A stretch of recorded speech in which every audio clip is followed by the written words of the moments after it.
Hey there, you wonderful listeners. I have a question for you.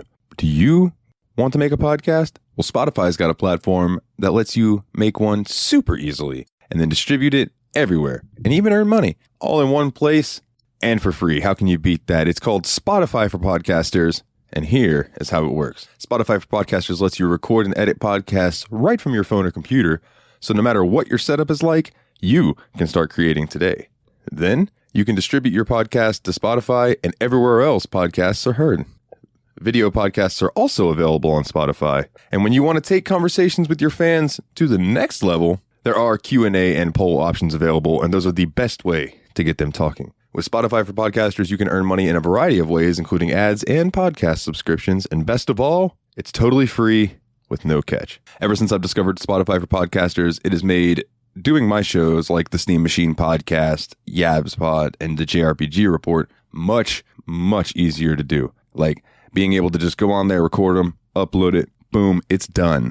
I don't have to pay for a site service to host or anything like that. It's fantastic. So I highly recommend that you give it a try. Download the Spotify for Podcasters app or go to www.spotify.com/podcasters to get started today. 今週の Steam Machine Podcast 1980s 年代の2班 Yakuza 0音楽企業にいしゃま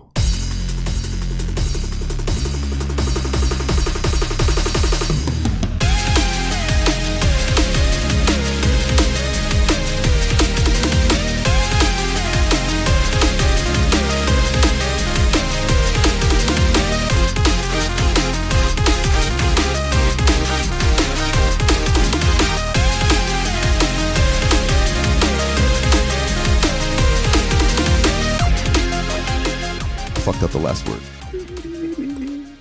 You also fucked up Nihon when you said Nihon. Oh, well, whatever. Neon, Nissan. Whatever. I knew I was going to get it wrong. I'll fix it in post. He won't fix Nothing's We have gonna get never fixed in once post. fixed anything in post.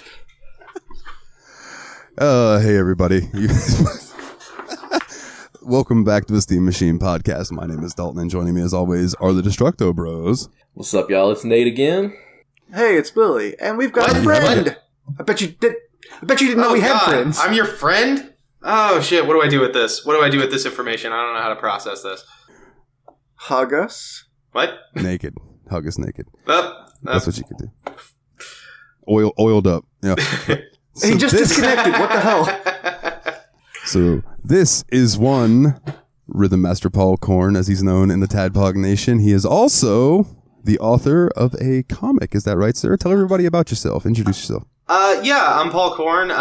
If you're familiar with the general Tadpog expanded universe, you've probably heard my voice on a few things. Yeah, if you don't know me, I write comics on the side. The current thing that I'm working on is a series called Waifu Apocalypse.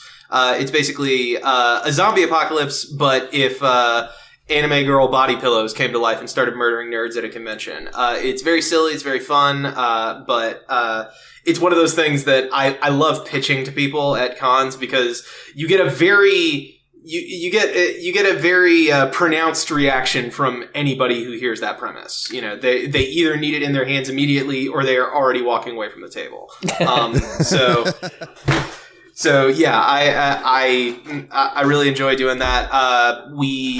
We have the first 3 issues completed, if I remember correctly, and the inks are being done on issue 4.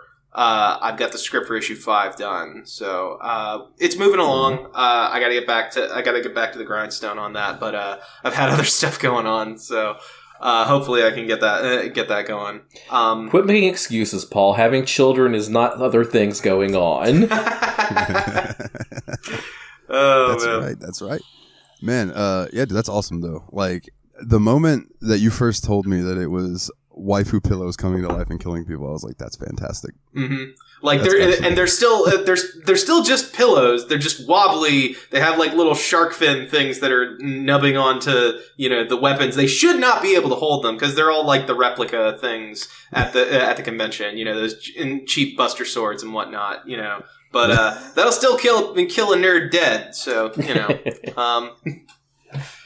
Yeah, I think you're calling it issue 0 at the time, kind of like your pilot version of it, and yeah, they can satisfyingly kill a nerd dead for sure. Oh man, that's awesome. Nate, sir, before I get into asking how everybody's week was and everything, I'm very curious, and I don't want to forget it's something for you. They've been releasing new footage for the new Sonic game, and I saw some stuff today that sparked my interest even more, but I'm curious how you feel about it. So I'm a little torn on it, to be honest, because there's parts of it that look really fun and really good, and there's parts of it that are just like, what are they thinking? And part of it comes down to is the way they've been releasing the marketing, I feel like is really bizarre. They've been releasing like several minute long clips of certain aspects of the game. Like the first one they released was showing the open world and the movement in the game. And the world looks great. Like it looks nice, but the movement looks really bad. But I think that the person playing the game did not know how to play the game because he kept doing weird things that you would not expect somebody playing a Sonic game to do. And I don't know if that's hopeful thinking or if that's really that this guy was just bad at Sonic games. Oh, Dan, we're going to show this game off. Let's get the Polygon dudes that did that Doom review to play it. Nate, I think you just need to accept that your life would be materially better if you just didn't like Sonic. You wouldn't be disappointed like this. Don't stop hurting me, Paul. Let me hold out hope that there's going to be a good Sonic game. He's literally had the first good, like actual good, not just good for video game movies in video game movie history. Like at this point, it's Sonic's game to lose. He's killing it. Sorry, Dalton, please go. I sent Nate an Outside Xbox video the other day because it opens with something about Sonic 06. And Mike, the guy from the show, is just like, in the sea of Sonic games, sometimes it's kind of hard to find a good one. And I think it was Andy from Off Camera just goes, is that because there's so many of them? And Mike just starts fucking laughing. No. And I'm just like, oh, I feel so bad because that's what I always hear is that there are some banger Sonic games, but there are a sea of bad ones. And I don't know. It was a series that I had Sonic for the Game Gear. And like that was my experience with Sonic for years. That was all I played. So I don't know. I don't have much say in it. Like, the 8-bit Sonic games aren't terrible, but I think that the Sonic Game Gear ones do kind of lose a little bit just because even compared to the Master System versions of the same games, although most of them didn't come out in the US on the Master System, only on the Game Gear, but like you lost some screen resolution and like the antlion fight at the beginning of one of them is almost fucking impossible on the Game Gear because you can't see where the rocks are going to fall from off stage. They just drop on your head. I got real good at Emerald Zone. That was about it. I never got much further than that. Is Emerald Zone the first zone of Sonic 2 for Game Gear? I believe so. Yeah, that's then right. I think the second level was some minecart thing, and it was... That's right! That would have the minecart level! I wasn't awful. I was awful at it. But yeah, this new one, I saw today that there's RPG elements and like an XP system and stuff, and I'm like, what? Immediately, me, RPG player, my brain's just like, ooh. Yeah. But do you worry a little bit that Kirby Forgotten Land might be eating this game's lunch? Because it kind of came out first and was like a great transition into a 3D open world. I'm a little worried about that because like Kirby looks like a good game and everything I've seen about it's been good. And I don't know. I'm hoping that, like, cause I've heard now that they've officially said that they were showing off an early build of the game. Like it's not even like the most recent version of the game that they're showing in trailers. And it was like, then don't do trailers. Wait until you have something. Like, stop. I mean, it's not impossible that we're wrong about it, too, because, like, I mean, shit, when we first saw early shit from Multiverses, like, that looked like trash until people got their hands on it and started playing it, And now it's like, that is, like, the platform fighter I'm the most hyped for. Y'all want to talk about Multiverses? I accidentally closed my Wikipedia page, so I'm pulling it back up. Oh. Yeah, sorry. This is going to be a really smooth transition. I'm hoping that the Sonic game turns out decently, but we'll see what happens. I'm still going to buy it because that's the stupid thing that I like to do. But I think I am going to definitely get it on PC because I feel like that has the best shot of being the best version of the game. Yeah. And even if it blows chunks, there might be a mod for it that kind of fixes some of the problems. That's the big thing. Mods where you can turn Sonic into Randy Savage or something. Yeah. Oh my God, finally. Fantastic. The cream of the crop mod. I want a mod that turns Sonic into Freakazoid. And just... Man, I haven't thought about that cartoon in a while. Bazinga. Not to be confused. He said Bazinga, the podcast is over. Good night. Hold on. That is where that originated, is Freakazoid. Said Bazinga. Highly doubt, going to Google it, but if you're wrong, the podcast is canceled. I swear, I think that's where what's his face from Big Bang Theory got it, was from Freakazoid. Because didn't he used to go bazinga and then he boom take off? I don't remember that. I don't either. I'm not up on the Freakazoid deep lore, so I'm willing to be wrong about this. I know that his friend is Sergeant Mike Cosgrove, voiced by Ed Asner, if I remember correctly. That is also, I think, correct. If it wasn't Ed Asner, it was a dude doing a great Ed Asner voice. Fuck it, I'm looking up the Wikipedia. Yeah. For some reason, my brain got... That was Ed Asner. No, it isn't. Sorry, I said that wrong 4 times. That was Ed Asner. His catchphrase is "freak out." I know, but we're... And then to change back, he says "freak in." Spoon. Let's do the tick instead. I might be wrong. So, let's do the tick. I have the tick owned. a premise to pitch you, gentlemen. Okay. Actually, before we Does it? How many bazingas are in this absolutely premise, sir? Absolutely none. None. Okay. You are allowed one half of a bazinga. You could say bazee or inga, but you can't say them both together. Paul, what do you know about Phasmophobia? Have you played it? I have not played it. I know it from osmosis. Chandra's played it some, but I've heard a lot of people talking about it. But I'm just not one for spooky games, really. You know, scary things scare me. So you're what scientists refer to as yeah. That's the medical term. Okay. Well, you might still be able to appreciate this. So I was thinking about this the other day, and I don't remember what exactly sparked it, but hear me out. Imagine a licensed Phasmophobia, but good licensed. We're talking Shadows of Mordor licensed, not Batman Forever licensed, okay? Mm-hmm. Where the levels are iconic areas from films and cartoons. I said, for instance, Casper's house. You know, you're in that house from the movie Casper, and there's a 33% chance that you get one of the uncle ghosts, and they're going to fuck with you, right? But there's a 1% chance that you get Casper, and he helps you finish all your tasks and shit without fucking anybody up, right? So that's just one example. Go into maybe the Family Guy house. Meg finally snapped, murdered the whole family, and now it's haunted. What the fuck? So now you have to go in there and figure out which member of the family is haunting it and what type of ghost they might be, right? You go into an abandoned arena where there's a ring set up and there's a ghost there, and it's Undertaker, but what kind of ghost is he? And when he starts to chase you, purple smoke starts to appear on the floor as you're running around, right? There are so many ways you could go with The Simpsons. Who did it? Probably Bart, but who knows? Right? Maggie killed everyone with a fucking axe. She did shoot JR. Damn it. Mr. Burns. The ultimate crossover of parody and parodied. But no, I just think that it would be cool, man.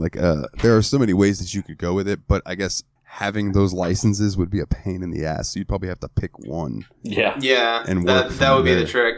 I think I remember reading about this, but maybe I just imagined it. Did somebody ever do a mod of it with Scooby-Doo stuff? There is a mod that turns the van that you go on your escapades into the it looks like the Mystery Machine. Yeah, I feel like there's some. I feel like there's room there to focus. You could do kind of a campy, hijinks version of Phasmophobia with kind of the Scooby-Doo skin all over it. I feel like that Scooby-Doo lends itself to it the best anyway, because you have all the different possible humans that are in charge, responsible for the hauntings instead of an actual ghost.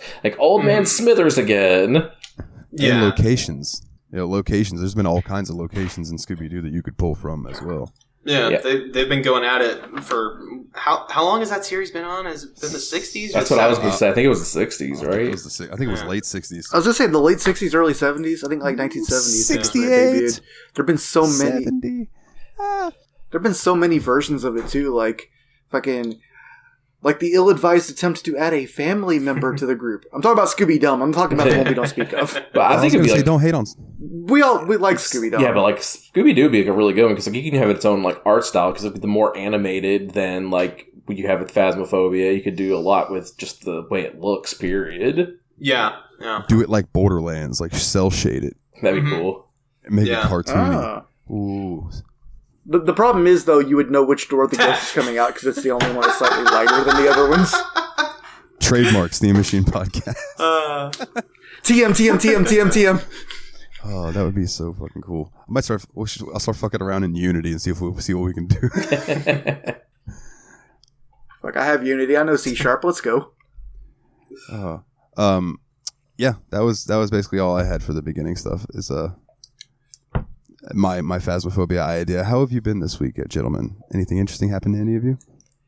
I mean, it's been a good enough couple weeks for me. I've been on this big 80s kick lately with Stranger Things coming back, so it's been really nice to really nice transition because I've been on a big Sega kick and a big 80s kick, so like everything's just coming up Turtle Bear Man right now. Like the new season of Stranger Things, like it's releasing in 2 parts. So the first part has come out, and this is the best the show's been since season 1, in my opinion. Like this season's been freaking awesome, and like I'm dying here. Bring the second part out now because I cannot wait until I think it's July 1st for it to come out. I'm like, no, it's too long. And then we started binging the series from the beginning after we finished what we have season 4. So. Yo, so how does it hold up like over time? Because like I've only watched the first season and like the first episode of season 2, and then I stopped subscribing to Netflix because I'm broke all the time, constantly, forever. But like, how would you say like the arc of it is? Like, what parts do you think stood out the most so far on rewatch? Yeah, so for me, I think that season 2 was a lot better than I remembered it because like season 2, they made a lot of changes from season 1 just with like character relationships and story arcs, and it felt different than season 1, and I don't think I was ready for it when it came out. And season 3 kind of follows more along the way season 2 was laid out. So I think going into it this time, knowing it would be different, I enjoyed season 2 a lot more than I did the first time. And then season 4, it just takes like this big, huge, darker twist to it. And like I was getting real Nightmare on Elm Street vibes from season 4. And then at the end of one of the episodes, guest starring Robert Englund. I was like, you got to be kidding me. Like, they've really hit me with that. Because, like, the whole time I was sitting here watching this, I'm getting Nightmare on Elm Street vibes. And then I didn't even realize they put freaking Robert Englund in one of the episodes until I saw his name pop up. Like, I didn't recognize him until after the episode. Because that guy's such an incredible actor, to be honest. That guy's one of the best horror actors out there. Oh, yeah, dude. Have you seen Wes Craven's A New Nightmare? I haven't. I know that was supposed to be good. It's the seventh Nightmare on Elm Street. It's like the one after they rebooted, and he plays Robert Englund, who previously played Freddy Krueger in it. Meta. It's incredible. Have you ever ahead, read a book called Slash of the Titans? No, haven't. It's like a, I don't know the best way. Basically, it kind of compiles all the interviews and information that they have about all the attempts that they made to make the Freddy vs. Jason movie, because that movie had been in production hell for like over a decade, and there are so many different versions of that movie that got like either pitched or a script was written or anything like that. It's really interesting stuff. Like there's one where it's like a court case thing, there's one where Jason is he can't sleep, and that's one of the reasons that he's killing people. And so there's this whole thing about, people trying to make him sleep so that Freddy can kill him or something. There's a couple of... Did you forget the word for a person that can't sleep? Did you forget the word for a person who can't sleep? Because it's like, you're like, he can't sleep. I'll give you a Dave Attell's... But there's a couple of there's a couple that I remember where they pitched Freddy was a counselor at Camp Crystal Lake, and there are some implications there that not going to get too deep into. It's there was a rumor I always remember growing up that people told me, well, not growing up because the movie came out when I was like in my 20s or whatever, but like there's something that people always rumored to me, which was the original intended ending of the film was they would keep on fighting and they would kind of get dragged down into some other dimension, and all of a sudden Pinhead would just show up and be like, gentlemen, what appears I remember reading about that idea, Is that in the book? Is that Here's the actually thing: real? 'Cause, I forget. I get a lot of information, from Chandra, and then things that I read, and so I can't remember exactly where that popped up in my general pop culture osmosis thing. But I do remember hearing that at some point. But it's a good book. I think they also wanted to do an Ash versus Freddy versus Jason, which I think they eventually made into a comic I book. remember hearing about that one. I don't know much about that one, but that was a thing that was in some level of production for a while. That sounds like a cool book to me. Love it. I would definitely read that. Yeah. I'm always interested in. So you said it was called Slash of the Titans. I'll have to look that up. That sounds cool. Yeah. For sure. My mind just fucking blanked. God damn, I had something that was totally about what we were just talking about, and it's gone. It's been a long. It's been a long. Is it about 2 Freddy weeks. or It's is it been a about long 2 Jason? weeks. Oh, the court case thing. I can imagine like Jason Voorhees coming to the stand and he just walks up there and he just sits down. They start asking him questions. He just fucking sits there. Like, what is he gonna say? Yeah. Tilts his head a little bit every now and then. If Michael Myers. Phoenix writes his lawyer, he'll be okay. There's the crossover shit. He's getting that off we didn't then. know we needed. Well, if Phoenix Wright's his lawyer, that means he didn't do it though, because Phoenix Wright only defends. Except for that one time. There's one case. I only played the first game. Wow, spoilers for future Phoenix Wright games. I guess. I've ruined the entire series for you. Don't you defend a killer whale in that game? Like one of them. It's fantastic, dude. It's tremendous. Oh man. Please come to the stand. I don't think you're far off. It's been a while since I've played all those games, but I'm pretty sure there is a case that revolves around a water park, or a aquarium thing, and I'm pretty sure you do call a dolphin at some point. I know at one point a parrot has been called to the stand to testify. Yeah. That is absolutely tremendous. I gotta play those Phoenix Wright games again. I know, need right? to. I believe it was Adam. Great music. Shout out Revival and Extinction, his podcast. I believe he bought me the Phoenix Wright collection for my birthday, and I need to get on those because they're that and Danganronpa. I really want to get around to it. Yeah, Danganronpa is also fun. I know they've had 8 games or something like that. It's a very long running series. I've only played the first 2, but. You're a visual novel boy. I definitely was there watching you stream one of the 999 games and just making fun of the hell out of Dio's costume. So I guess that was Virtue's Last Reward, that was right? in Virtue's Last Reward. Chandra and I, when we were streaming more regularly, we streamed 999 or 9 hours, 9 persons, 9 doors, and the sequel Virtue's Last Reward. And then we decided we weren't going to do the third game, Zero Time Dilemma, because people generally agree that's not a good one. I think that there's merit to it, but it is a needlessly twisty and complicated thing set in a it's done through cutscenes instead of dialogue things. And Uchikoshi, the scenario writer, he's the director on all of that, and he's a really good writer. That's basically all I could say. He will not stop using Dutch angles constantly. It's like Battlefield Earth level of Dutch angles. But sorry, I'm getting really far afield of whatever. But what's this episode about again? It's funny y'all mentioned. I'm Dutch angles. In my Gmail right now, I have Adam's episode on 999 waiting for me to edit. Nice. Oh, nice. Nice. He just recently played through that. There's a lot of visual novels that I own that I'm looking forward to getting to eventually. I know these two probably are not looking forward to getting to them, but I am. No, I will. I've only played one visual novel all the way through. I've watched a Let's Play of another or 2 of them, I guess, and I've played a little bit of Hatoful Boyfriend too, which was interesting. I just never. I feel like I finished played enough visual novels watching Paul play the 999. Yeah, no, you get the gist. I do want y'all to play Doki Doki Plus eventually. Yeah, But absolutely. The other ones, we'll see how that goes. Have you done Hatoful Boyfriend on the show before? Because that might actually be a pretty. I don't think I have that game, but I could get it because that's one that's always makes me laugh. I think it's free or very cheap. I don't think it's free, but it's probably cheap. I'm sure I could find it somewhere. Be it a key site or Fanatical, something like that. Yeah. That's cool. If you all aren't familiar with it, that's the dating game in which when you're a human girl and all the boys are pigeons, just different kinds of pigeons. I have been thinking about maybe just doing it as a Patreon episode because I don't know. Because I have Galgun, and I don't know anything about that game other than you use a pheromone gun to shoot horny girls that are running at you to get them to leave you alone. That's all I know. You may want to do that one as a solo Patreon one because maybe get Paul in on that.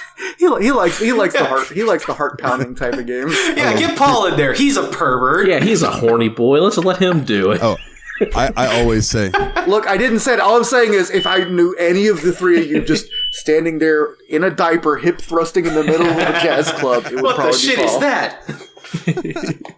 Oh my goodness. Paul, walking I erection can't believe corn. that when I first met that fool, he was called Walking Erection. But yeah, no, it looks fun. I mean, I always say, like, between the three of us normal hosts, I'm the resident pervert, and I get the most out of stuff that, like, we'll talk about a little later in Yakuza. Oh, you know what? Segue. Speaking of Yakuza, I have the obligatory Wikipedia bullshit pulled up for Yakuza. What's that? What's Yakuza? Or I did have it pulled up. Where'd it go? What the fuck? I'm sorry, do you mean Ryuga Gotoku? Pushes glasses all the way in through his brain. I want you to know, listeners, that he literally did push his glasses up as he said that. He is not. And they went through his brain. Yeah, now he's dead, and I think this is going to be a good episode now. It is. Hey, everybody, Paul's Ghost here. What's up, Paul's go? Oh, I think it's an Oni. Let me look at these. This is a fun fact that Adam actually taught me. Yeah, Yakuza 0, or as Paul said, I'm going to try this, Ryuga Gotoku? Gotoku. Ryuga Gotoku. Shikai no Basho, which is Japanese for Like a Dragon 0. Like a the Dragon, Place of yeah. Oath. So they pulled a Resident Evil because, Resident Evil 7, Biohazard, 7. and then, Biohazard 7, Resident Evil over here. I wonder, but Right. in Japan, could they call this game Yakuza? I kind of think that's why they called it Like a Dragon instead, because I don't think you could have just called the game Well, Yakuza. the other thing is that, the series, this is a little bit spoilery, but Kiryu's not a Yakuza for the majority of the series, Yeah. I mean, so far he's been a Yakuza for... It's kind of funny because, before this game came out, everybody's going to be like, everybody's like, we're going to get to see Kiryu back when he actually was a Yakuza instead of, like a retired civilian that keeps getting pulled back in, and it's just like, nope, half a chapter and he's out of the Yakuza. That's fantastic. Because of shenanigans. I also appreciate that they went back and remade the first two Yakuza games in this engine because first and foremost, before I even get into talking about the Wikipedia, I'm impressed with how good this game looks. Yeah. On PC. It's And lovely. when I went into the settings in PC and it said use max frames for cutscenes as well, and it just makes the entire game 60 frames per second. It's all so crystal clear and the transitions are so nice. It's beautiful. Yeah, I'm definitely excited about the fact that they've remade these because I do not want to have to go back and play a PlayStation era Yakuza game. Yeah, I think the first game was in 2000, maybe 2001. I'd have to have Wikipedia up to be sure of that. But it was a PS2 era game. Yeah. The original Yakuza was released in 2005 in Japan and 2006 internationally. Gotcha. That makes sense, because it would have come out after the Shenmue games. That tracks. Those other games that I'm looking forward to getting to eventually is Shenmue. Now I don't know if I'm going to like Shenmue, because this is playing these games, it's like what people remember Shenmue being. Yeah, I've looked back at the Shenmue series in the past few years, and it is one of those things that it's very hard to go back to. They are very specific in how they do stuff. I've heard that there's a place where they're like, yeah, it's about a 2-hour walk, and then you walk for 2 hours. It's just like they're legitimately like, oh yeah, it's gonna take us about 2 hours to get there, and then it does. So, I mean, you kind of like Daggerfall too, so you like probably excuse that. I do like Daggerfall. So, anyways, O-dubs, the obligatory Wikipedia bullshit. Yakuza 0 is an action-adventure game developed and published by Sega. It is the 6th main entry in the Yakuza series and a prequel to the original game. It was released for PlayStation 3 and PlayStation 4 in Japan, March 2015, and in North America and Europe for PlayStation 4 in 2017 in January. It released on Microsoft Windows August 1st, 2018, and Xbox One, because fuck Xbox, on February 26, 2020. A free accompanying game application for the PlayStation Vita titled Yakuza 0 free-to-play application for PlayStation Vita. Oh my god, I'm sorry. That's brilliant. That's... Oh, okay, I'm sorry. I was trying to do something unintrusive, but instead it became way too funny and it broke a stride. I'll tell you what, man. I'm gonna be in the back. It was released. That was released in Japan in February 2015. Set in late 1988, 17 years before the events of the first game. The story follows Kazuma Kiryu and Goro Majima as they get embroiled in a conflict between various Yakuza factions for control of a patch of land known as the Empty Lot. The game received generally favorable reviews from critics and is largely responsible for the franchise's rise in popularity and sales in the West, the series being deemed obscure beforehand. Yakuza 0 was followed up by a remake of the original game, Yakuza Kiwami, the next chronological installment of the series.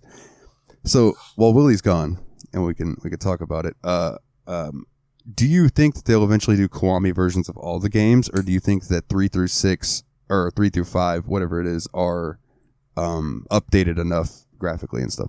I would say that 3 through 5 are updated enough. Like, they did remasters where they kind of gave it a coat of paint. You know, like they didn't change anything about like the engine or they didn't change anything about the engine or any of the side quests or anything like that. But they did, give it an extra little bit of graphical sheen. And I think that's all they're going to do for 3 through 5. Obviously I don't work at Sega, so, I can't know that. But, that's just the vibe that I get. Like, maybe we would get further remasters if, we get another console generation and the Yakuza series is still going, Yeah. But... considering that the series has shifted a little bit, they've moved from beat 'em up combat to turn-based combat. I don't know what they would do with that exactly. So. No, and it's the Judgment series is going to be continuing this style, correct? Yes, in Japan it's called Judge Eyes. In the US it's called Judgment. It's about a private detective who works in Kamurocho, the main district that most of these games take place in. He has dealings with Yakuza people, but not specifically the ones from the Yakuza series. There's little bits of overlap, mostly just because, you're in Kamurocho and there are certain things that just kind of spill over, he knows about stuff with the Tojo clan, but they're not the people that he's primarily dealing with. Cause he's usually dealing with, private investigator stuff. Like he tries not to get himself embroiled in that stuff, but yeah, that game is going to be continuing the brawler combat. Though I've heard, sorry. I was just gonna say, Tojo Clan, are they something to fuck with? Because I've heard about the Wu-Tang Clan, and I'm not certain. Jesus Christ. Man. I get Also, canceled for Bazinga, and you can say shit like that? Come on. But, I think Wu-Tang references compared to Big Bang Theory references, I think I come out cooler. Yeah, that's what we always say about you. Good old Cool Willie. Cool hand Willie. That's what they call me, Chili Willie, baby. We want Chili Willie. We want Chili Willie. I can't do a good Barney voice. No. That's a very specific Simpsons reference. I'm sorry. Anyway, it's for someone out there, and I appreciate that. It's like Mystery Science Theater 3000, the writing room. They always had this philosophy: that joke isn't for everyone, but it's for the right ones. But Judgment. There was some dispute with the actor who plays the lead character in that. So we're not sure if we're gonna get more Judgment games. My guess is they've got other characters that, in a pinch, could be the lead character of that series. I have a feeling that they'll continue with one of those guys. If there really are irreconcilable differences, it might be just negotiating in the press, that kind of stuff. But that gets pretty in the weeds about, the the business side of all this, so I'll try not to linger on it. I mean, we brought you in here because we know you are the expert on the Yakuza games in the first place. So, like, get in the weeds, get deep in the weeds. We need the expert here. We need the get deeper in the weeds than guy. Dalton on a Friday night. Hey. So, my question, my starting question for you, Paul, is... That's a little private visual joke for us. What was your first introduction to the Yakuza series? Like, I know you're a huge fan of it, so, like, what got you into it? And then what was your first experience with Yakuza 0? I started the series with Yakuza 3. I think it was on Twitter, like, or maybe somebody just linked it on YouTube. But so most of the games, there'll be like a few different sequences where you're just like clearing house through a warehouse or building, with like wave after wave of dudes, and in every Yakuza game that I can think of, there's always like one of those encounters where you're going through just wave after wave of guys, and there's a guy that keeps getting up and coming back into the fight like 2 rooms later, and he's not like a named character. It's just some guy who's like a mid-boss that keeps on hanging on. And so like somebody linked a video of like that encounter from Yakuza 3 where it's a guy that you beat up, you kick him through a door, and then you go on and do other stuff. And then he comes back and he's got like a broken nose and he's coming at you with a bat, and then you knock him out. He comes back in through a window. He's got a katana, like if I remember correctly, it escalates to a chainsaw, like it just keeps going, and so that thing sold me where I'm like, okay, I need to play this game. I think by this time 4 was out in the US, but so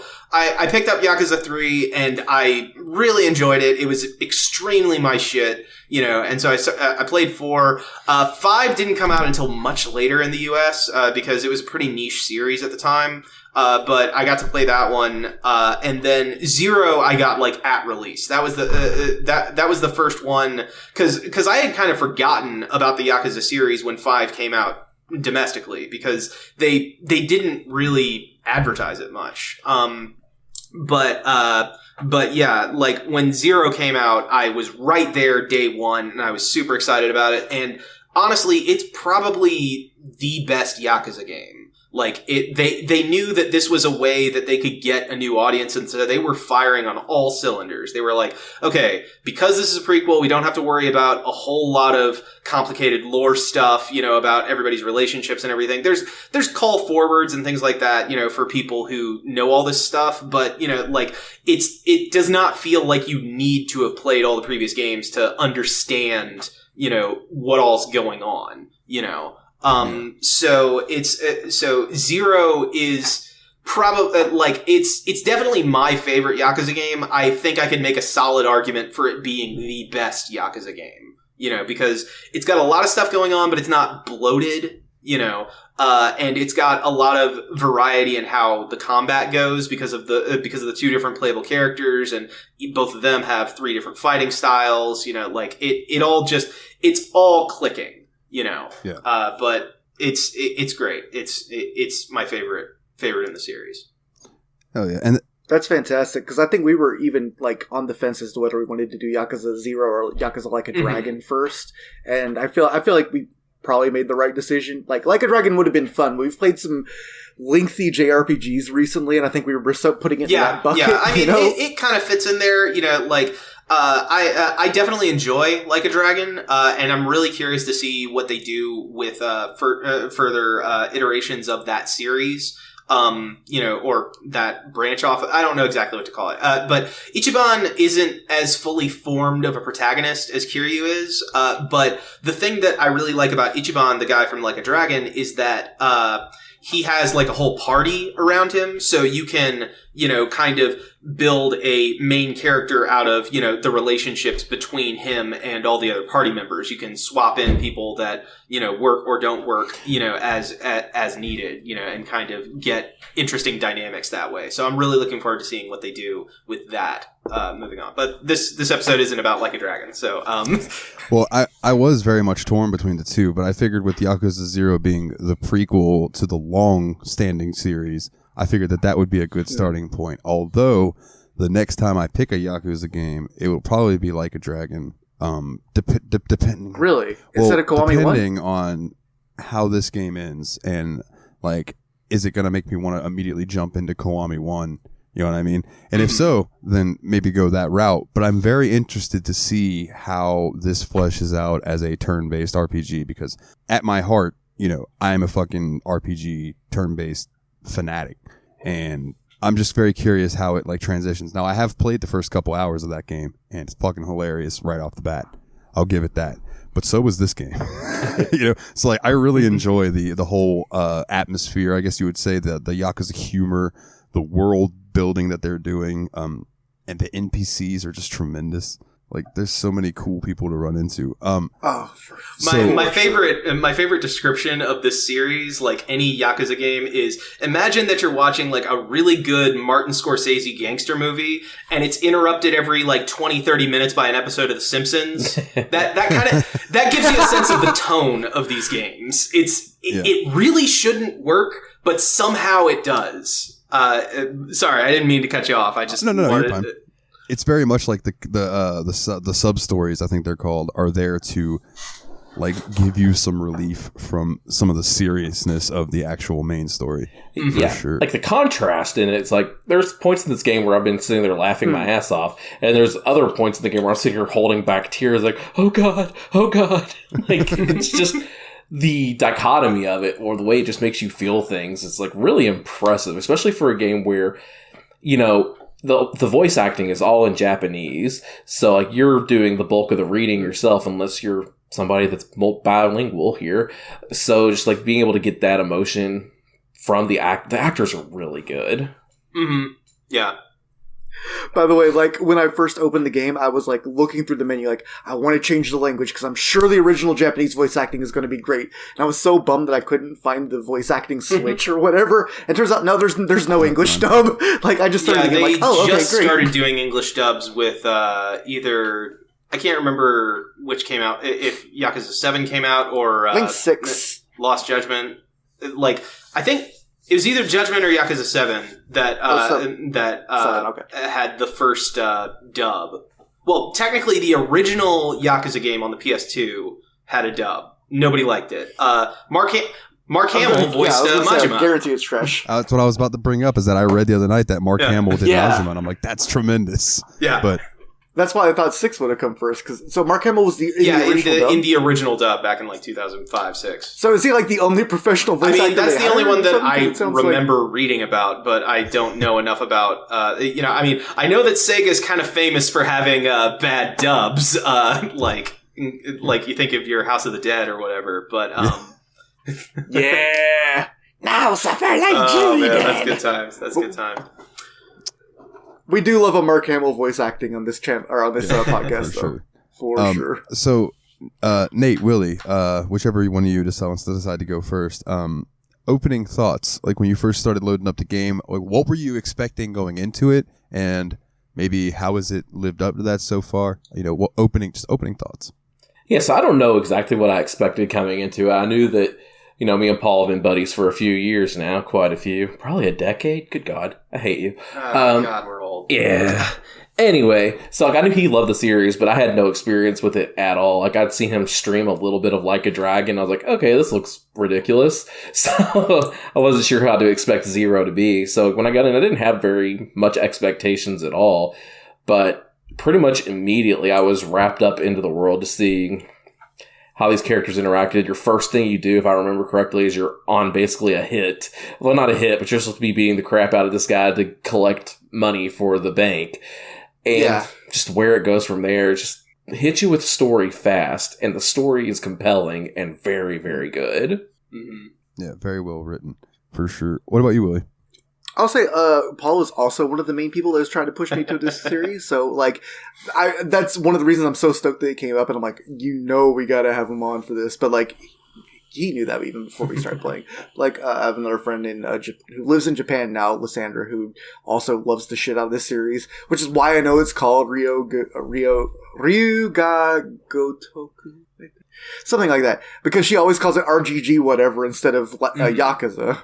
So it's like, I'm familiar with the series. I'm like, I kind of thought it was going to be a little Shenmue-ish, which I've never played Shenmue, so also, like, I didn't know what to expect. Like, I was like, okay, it's going to be funny, but it's going to be serious, but it's going to be funny. And I started playing it, and I'm like, you know what? This game kind of, like, it has the same balance of striking, like, the serious and important tones with, like, the funny and comical side stories. It reminds me a lot of JoJo's Bizarre Adventure Part 4, where, like, the tone just kind of constantly switches between, like, this important story where there's a killer and there's dangerous shit happening, and then it's also, like, you know, lighthearted, fun, let's explore the town and find out what's going on type shit. And it's like, but this is so much funnier than I expected. Like, I knew it was going to be funny. And honest to God, the writing and the translation have blown me away. Like, this is just such an immediately charming game that even if I didn't get into it for the story, and yes, the story hooked me the moment it showed up, like, fish hooked my mouth with that little, you know, what's going to happen with the guy that we beat up in the pub, or not in the pub, in the empty lot, which that's a major plot point. The place called an empty lot. But you beat a guy up there to collect on a loan, and like, the moment things go south from that, I'm like, oh, I gotta know what happens next. I gotta know what happens next. I gotta know what happens next. It's also just when someone comes up to me and they're on the street and they're like, hey, I have my face surgically altered, but I still want to play with my wife and my son. It's like, well, now I'm gonna help this guy too. I have not gone back to that guy yet because I'm like, this quest is gonna punch me in the feels, and I just know it. It did have some feels to it. I did finish it. So I basically had the same thing. So I had heard like Paul mention it before in Tadpog Discord and stuff, and then also like between outside Xbox and PlayStation Access, like I've heard people talk about Yakuza games a lot, right? And they've always seemed right up my alley because I've always heard that they were just really wacky Japanese fun, and I'm all about that. You know what I'm saying? And so going into it, I was like, okay, I'm not the best at beat 'em ups, but I'll give it a shot, right? And I've learned that I really, really, really like rush mode, or the rush fighting mode. Yeah. So like that's what I stick to. Quick, fast punches. It reminds me of when I used to play the UFC games. I would always make I know that's a weird, but hold on, it's a weird link. But I would always make a boxer, and I would up his stats where he was real quick. So I would just pop people with quick jabs until their head was damaged, and then I'd hit them with a hard right and just knock them out. And that's what it's almost like. I just build up my meter with that, and then I switch to, is it Brawl is the normal one, I believe, and then hit Y and do one of the finishers that are fan-fucking-tastic, by the way. The heat finishers are great. But I want to point out, go ahead. I'm with you. That's like one of my main strategies in games where you have like the choice of what style you want to use. Like even in Dark Souls, I was like, use a rapier because I'm like way more comfortable as like a quick poke and stick and move fencer than I am as like a guy that, you know, gets in and hits hard. But then even in this game, the fucking beast mode, I've actually kind of enjoyed beast mode. Like, especially when you have like weapons around in a crowd. It's beast mode has some of the best heat finishers though. Like if you grab somebody, he straight up gorilla presses them. But remember, so good. Kiryu does not kill people. Yeah, Kiryu's never killed anyone. Kiryu has never killed anyone. No matter how it may look like they're dead. The thing that I always say, he threw a guy out like an 8th story window when I was playing, but he's never. The thing that I always say after some of those finishers is just like, he will live, but he will not live well. You know. Very true. So one of the quests that I get, like one of the very first ones that I came upon that I was like really, really like, it drew me in was the is it RQ3? I think they called it. I think it was RQ Quest. Yes, I don't remember the actual name for the game. Yes, it was RQ3. Obviously Dragon Quest. Right. Well, before you get into that, I think this leads into the first question that was written into our mailbag this week. Very true. Like very true.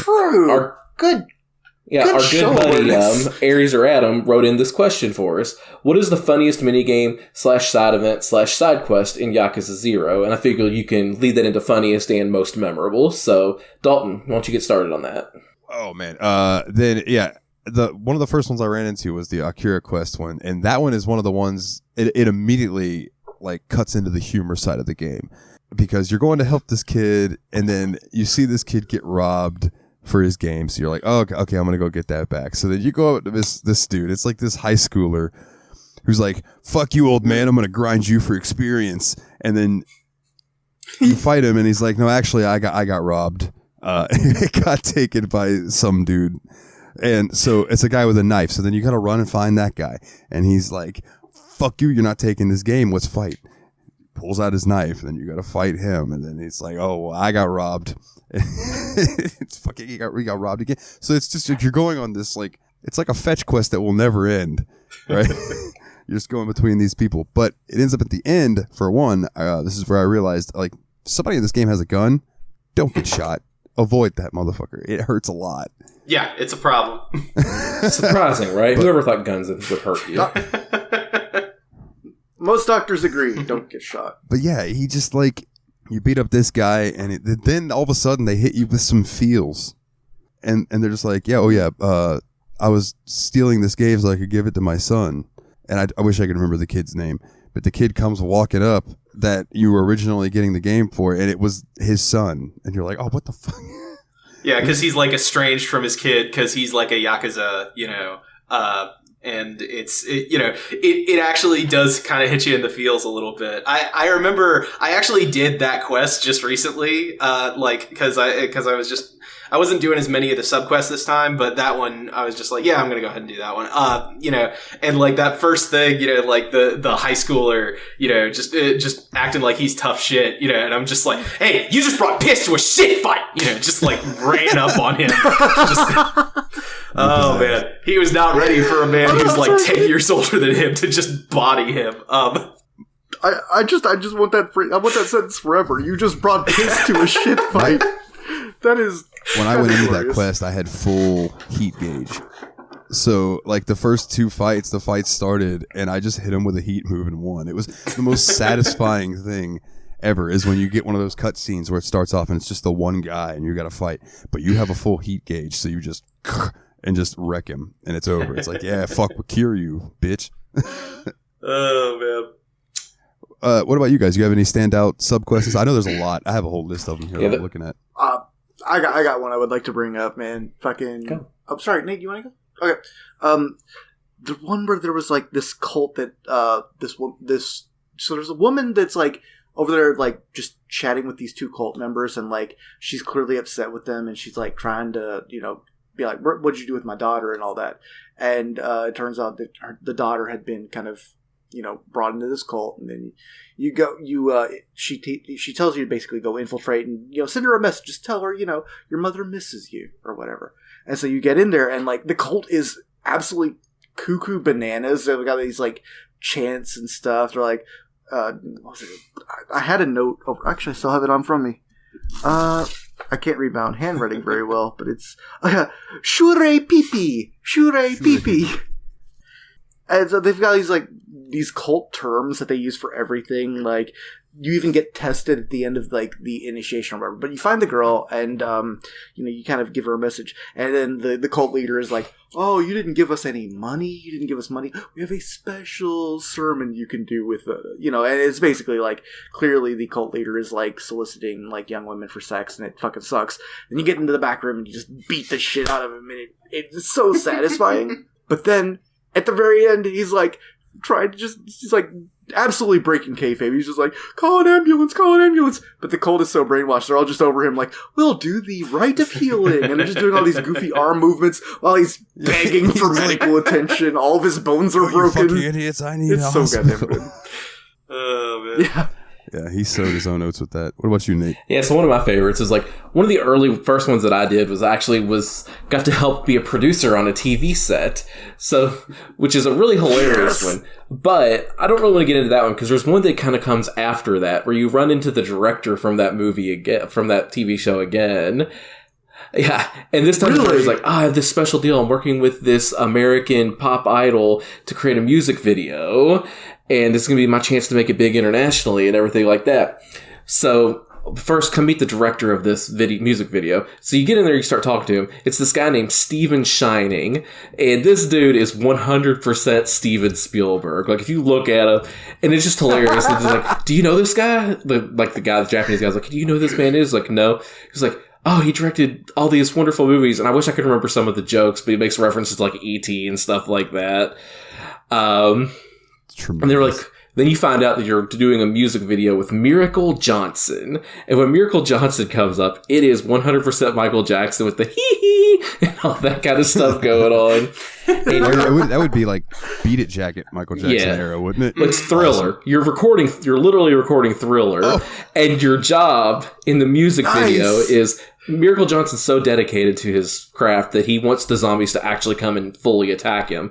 But since that's the way it's going to be, he needs a bodyguard. So you're literally fighting zombies on the streets of Camarocho, protecting Michael Jackson from the zombies in the Thriller music video. Oh my god. That fucking rules. I haven't got to that yet. I am so Next looking time, forward to that. That's a really fun one. I don't like. I mean, you guys hit some of the ones that I would have mentioned for side quests, but a thing that I really like doing in any of the Yakuza games is very specific to me. So in Kamurocho, there's a batting cage, right? And so you just go there. The game changes almost every game. Like the how the game of batting cages works is different, which is interesting to me. But so anytime I go in there, my cat Senpai, like, she perks up at like the noise of the pitching machines, like throwing things, and like, she'll perk up, she'll walk over, and she will watch me play for as long as I will do the batting cages. She is just transfixed by it. And so I am just always like, okay, I got to get a couple of batting cage rounds in just to please the cat, I am so bad at the batting cage, man. I cannot. This one's pretty rough, I got to be honest. There's a character in Yakuza 5, because Yakuza 5 has 5 playable protagonists, if I remember correctly.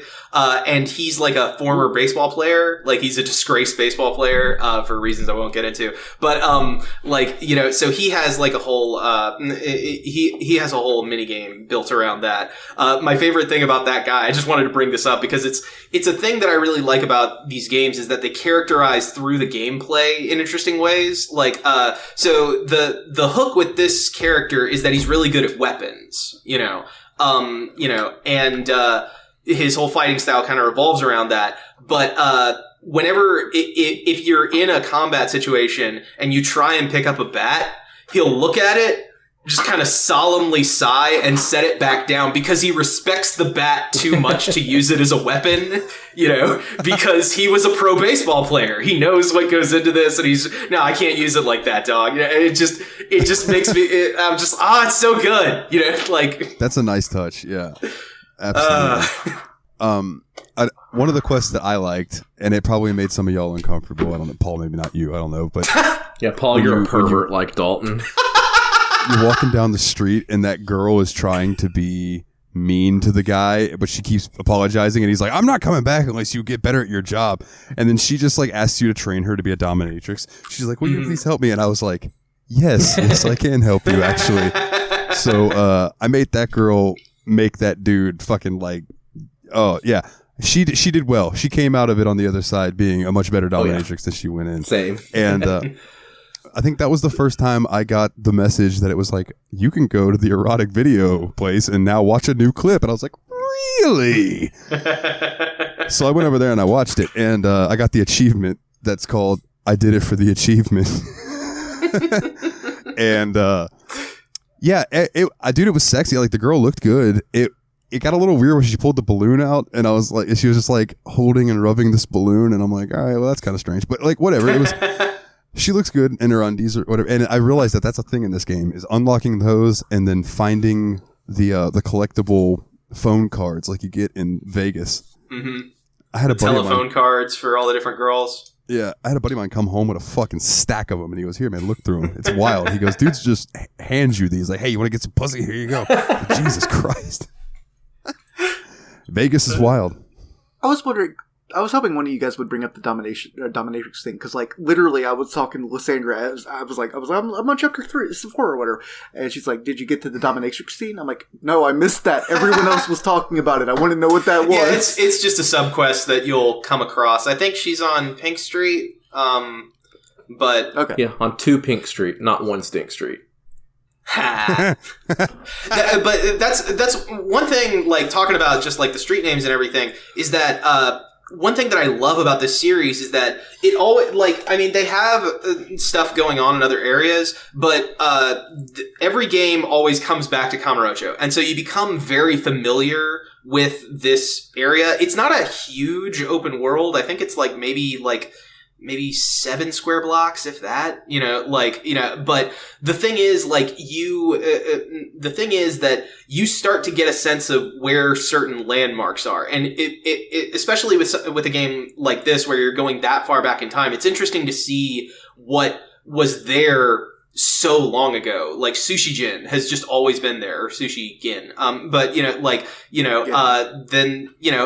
remember, when I went from Yakuza 0 to Yakuza Kiwami 1, I was so happy that the Pocket Circuit Racer thing was still there. I just had such a good time there, and it was just nice. Pocket Circuit Fighter, he's still there. Like, he's older, but he's still there, just there for the kids, man. Hell yeah. That's awesome. He's being a good dude. And yeah, go ahead.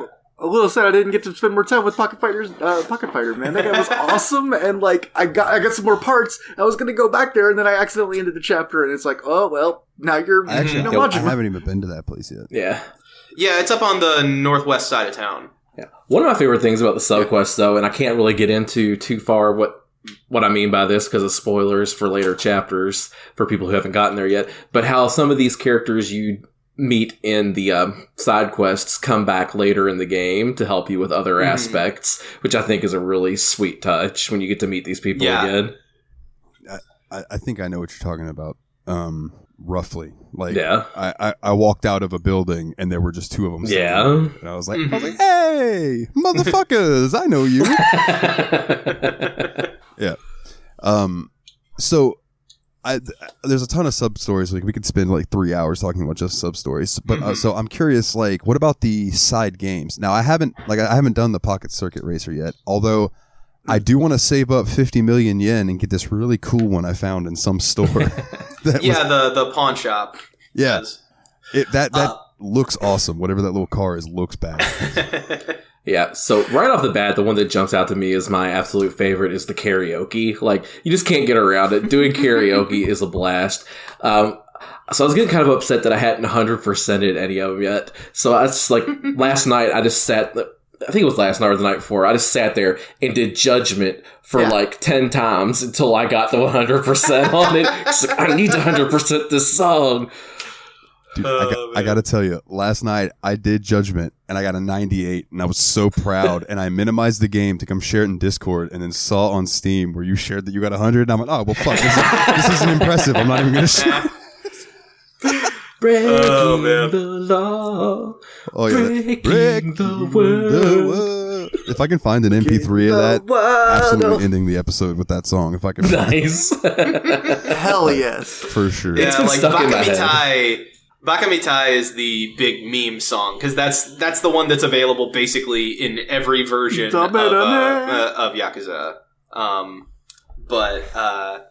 The thing that I always wind up doing, apart from like specifically with Zero, the thing that I always wind up doing is at the local arcade. They have Outrun, and I just always try to get a better score on Outrun. I'm so close to being able to beat that game. Like, I swear to God, if I can just get a little bit better at it. But the thing is, in order to beat that game, you basically can't crash once. Yeah. Like, you are fucked if you crash once. Which, I mean, to be fair, that is how it works in most races. They need to get a copy of Outrun at, like, Game Galaxy Forest Ball. Yeah, no, it's interesting. I don't think I've ever seen one of those in the wild that I can think of, which is weird considering how many retro arcades I've been to. Yeah. Like, there might have been one at Galloping Ghost and I just didn't notice it. But, anyway. It plays so much like Rad Racer to me.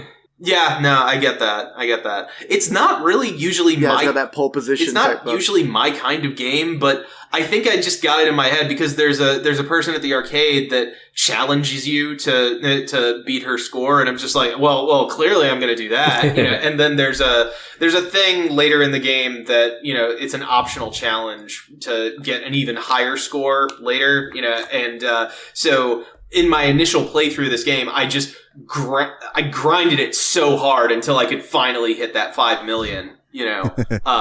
And now I can do that pretty consistently. But, you know, like, I think I think if I actually beat the game, my score would be somewhere at like 9 million, you know. But anyway.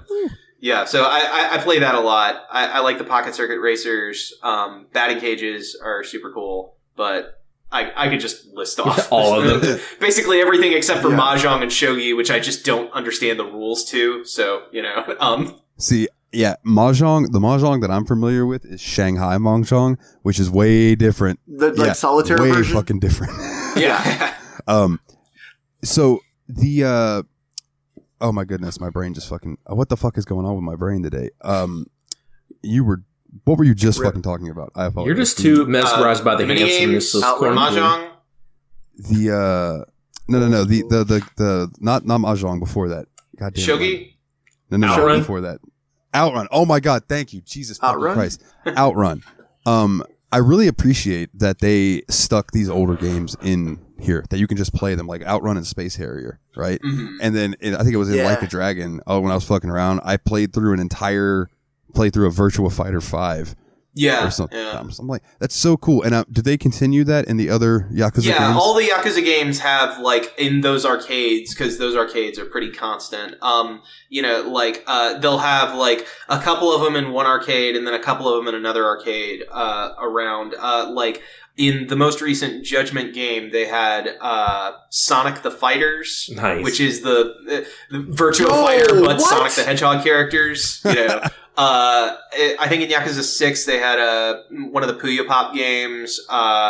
In Yakuza 5 they had a Taiko Drum Master, which was interesting because that's not a thing that's owned by Sega, you know. Yeah, so they always have a couple. Like, I think because Zero was so popular, they will tend to have Outrun in the more recent games, but it's not like a 100% constant thing, you know. But yeah, they will have old games, you know, just in the various arcades, you know. Surprised it's always Outrun, because, like, I've seen Hang On, which is also a Sega game in arcades, and I've rarely seen Outrun. My Sega Master System, if you turn it on with nothing in it, you can play Hang On. Like, it is on the system.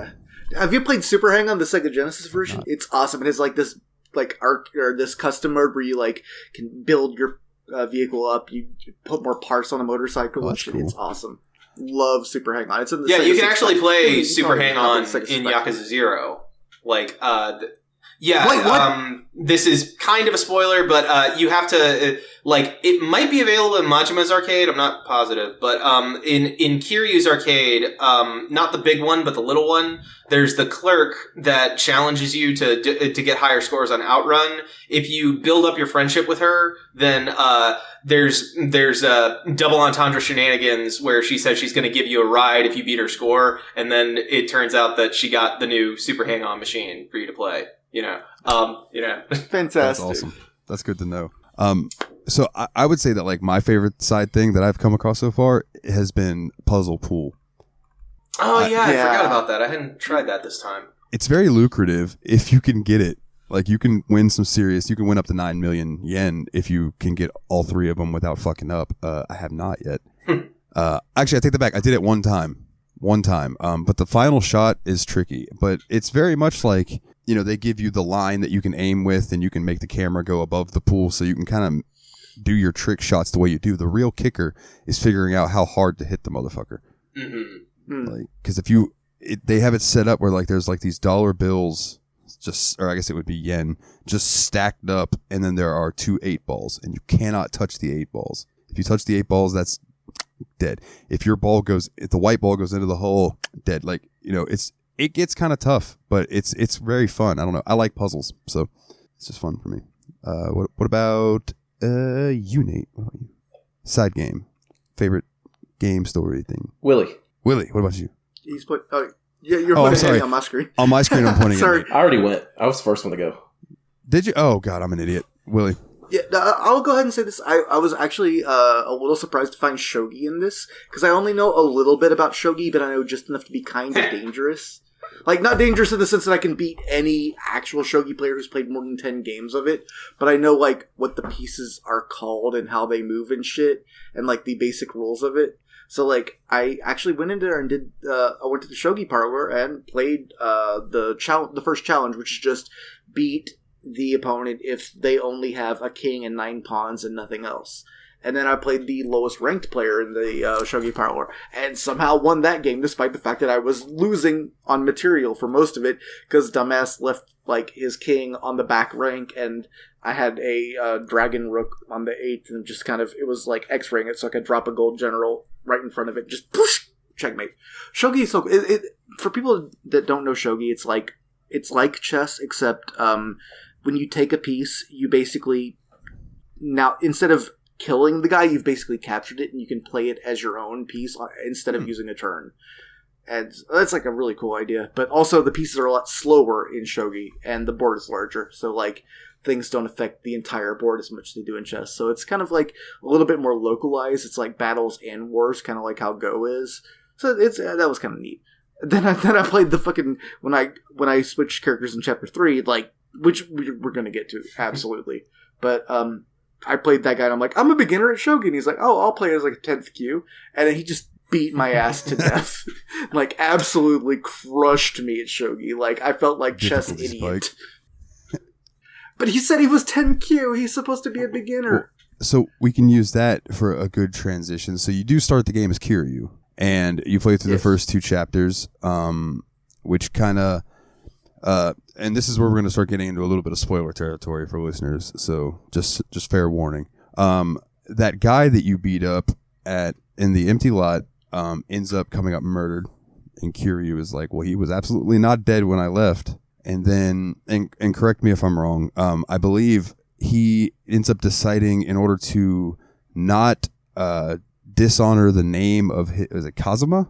Mm-hmm. Yeah, Kazama. Yeah, Kazama. His father figure. Yeah, he leaves the family so it doesn't come back on them while he tries to figure out what actually happened. But let's talk a little bit about that, though, because the story of leading up, because the story leading up to him leaving the family is one of the best parts in the early game. So, like, he decides against his mentor's better will and his oath brother, Nishikiyama. Forgive me if I pronounce these names terribly, but I'm just glad you had that name. Nishikiyama, like his oath brother, and he's a really fun and good character. I love this guy. It's like who you spend your most time with at the very beginning of the first chapter. But leading up to that, on the news, they see that the guy that Kiryu beat up in the empty lot to pay back, to get like the collection debt for the banker that he was doing a job for, turned up dead. And Yakuza is not supposed to kill people. At least not at his level. Not civilians. Yeah, not civilians. So, in order to, like you said, to save them from shame, he decides to go to the Tojo family headquarters. Well, is it Tojo family headquarters or the Dojima? It was specifically the Dojima family. Yeah, the Dojima family headquarters. It's a weird branching system. The third strongest. I think the Dojima are like the third strongest family in the Tojo. So he goes to the Dojima family headquarters to basically say, I'm quitting to not dishonor the family. Well, he gets there, and one of the lieutenants, Lieutenant Kuze, is like, you're not going to leave here alive. So you get this whole scene where Kuze leaves, with a bunch of his goons. And this just goes back to that scene like Paul was talking about from Yakuza 3, which when he was describing that, I was like, holy crap. So he leaves you with his goons to kill. Same. Go ahead, Willie. No, I'm just saying it's same. I was like absolutely stoked on the scene. Please. So he leaves you with this guy and these little underlings to basically kill you before you can get back up to him, and you're trying to make it back up to talk to the Kuze again so you can quit with honor and all that. And so before Kuze leaves, he's like, oh, yeah, you can quit the Dojima clan. Dead. And leaves all these guys to kill you. So you beat through this first wave of people. You leave the room. You catch your breath. You start trying to head up to where, Kuze's hanging out. And that guy that he left behind comes up behind you, tries to swing at the back of your head, and it throws a quick time event at you where you have to hit the right buttons at the right time in order to prevent him from hitting you. This was hard for me at first. Quick time events were very hard for me at first. Yeah. And I got better at it as the game went on, but God, I do not know the layout of an Xbox controller by heart until this game. Anyway, so you do the quick time event, and now you're fighting him again, and he has more lackeys around, so you beat them up, and you head on to the next room, which is more like a hallway.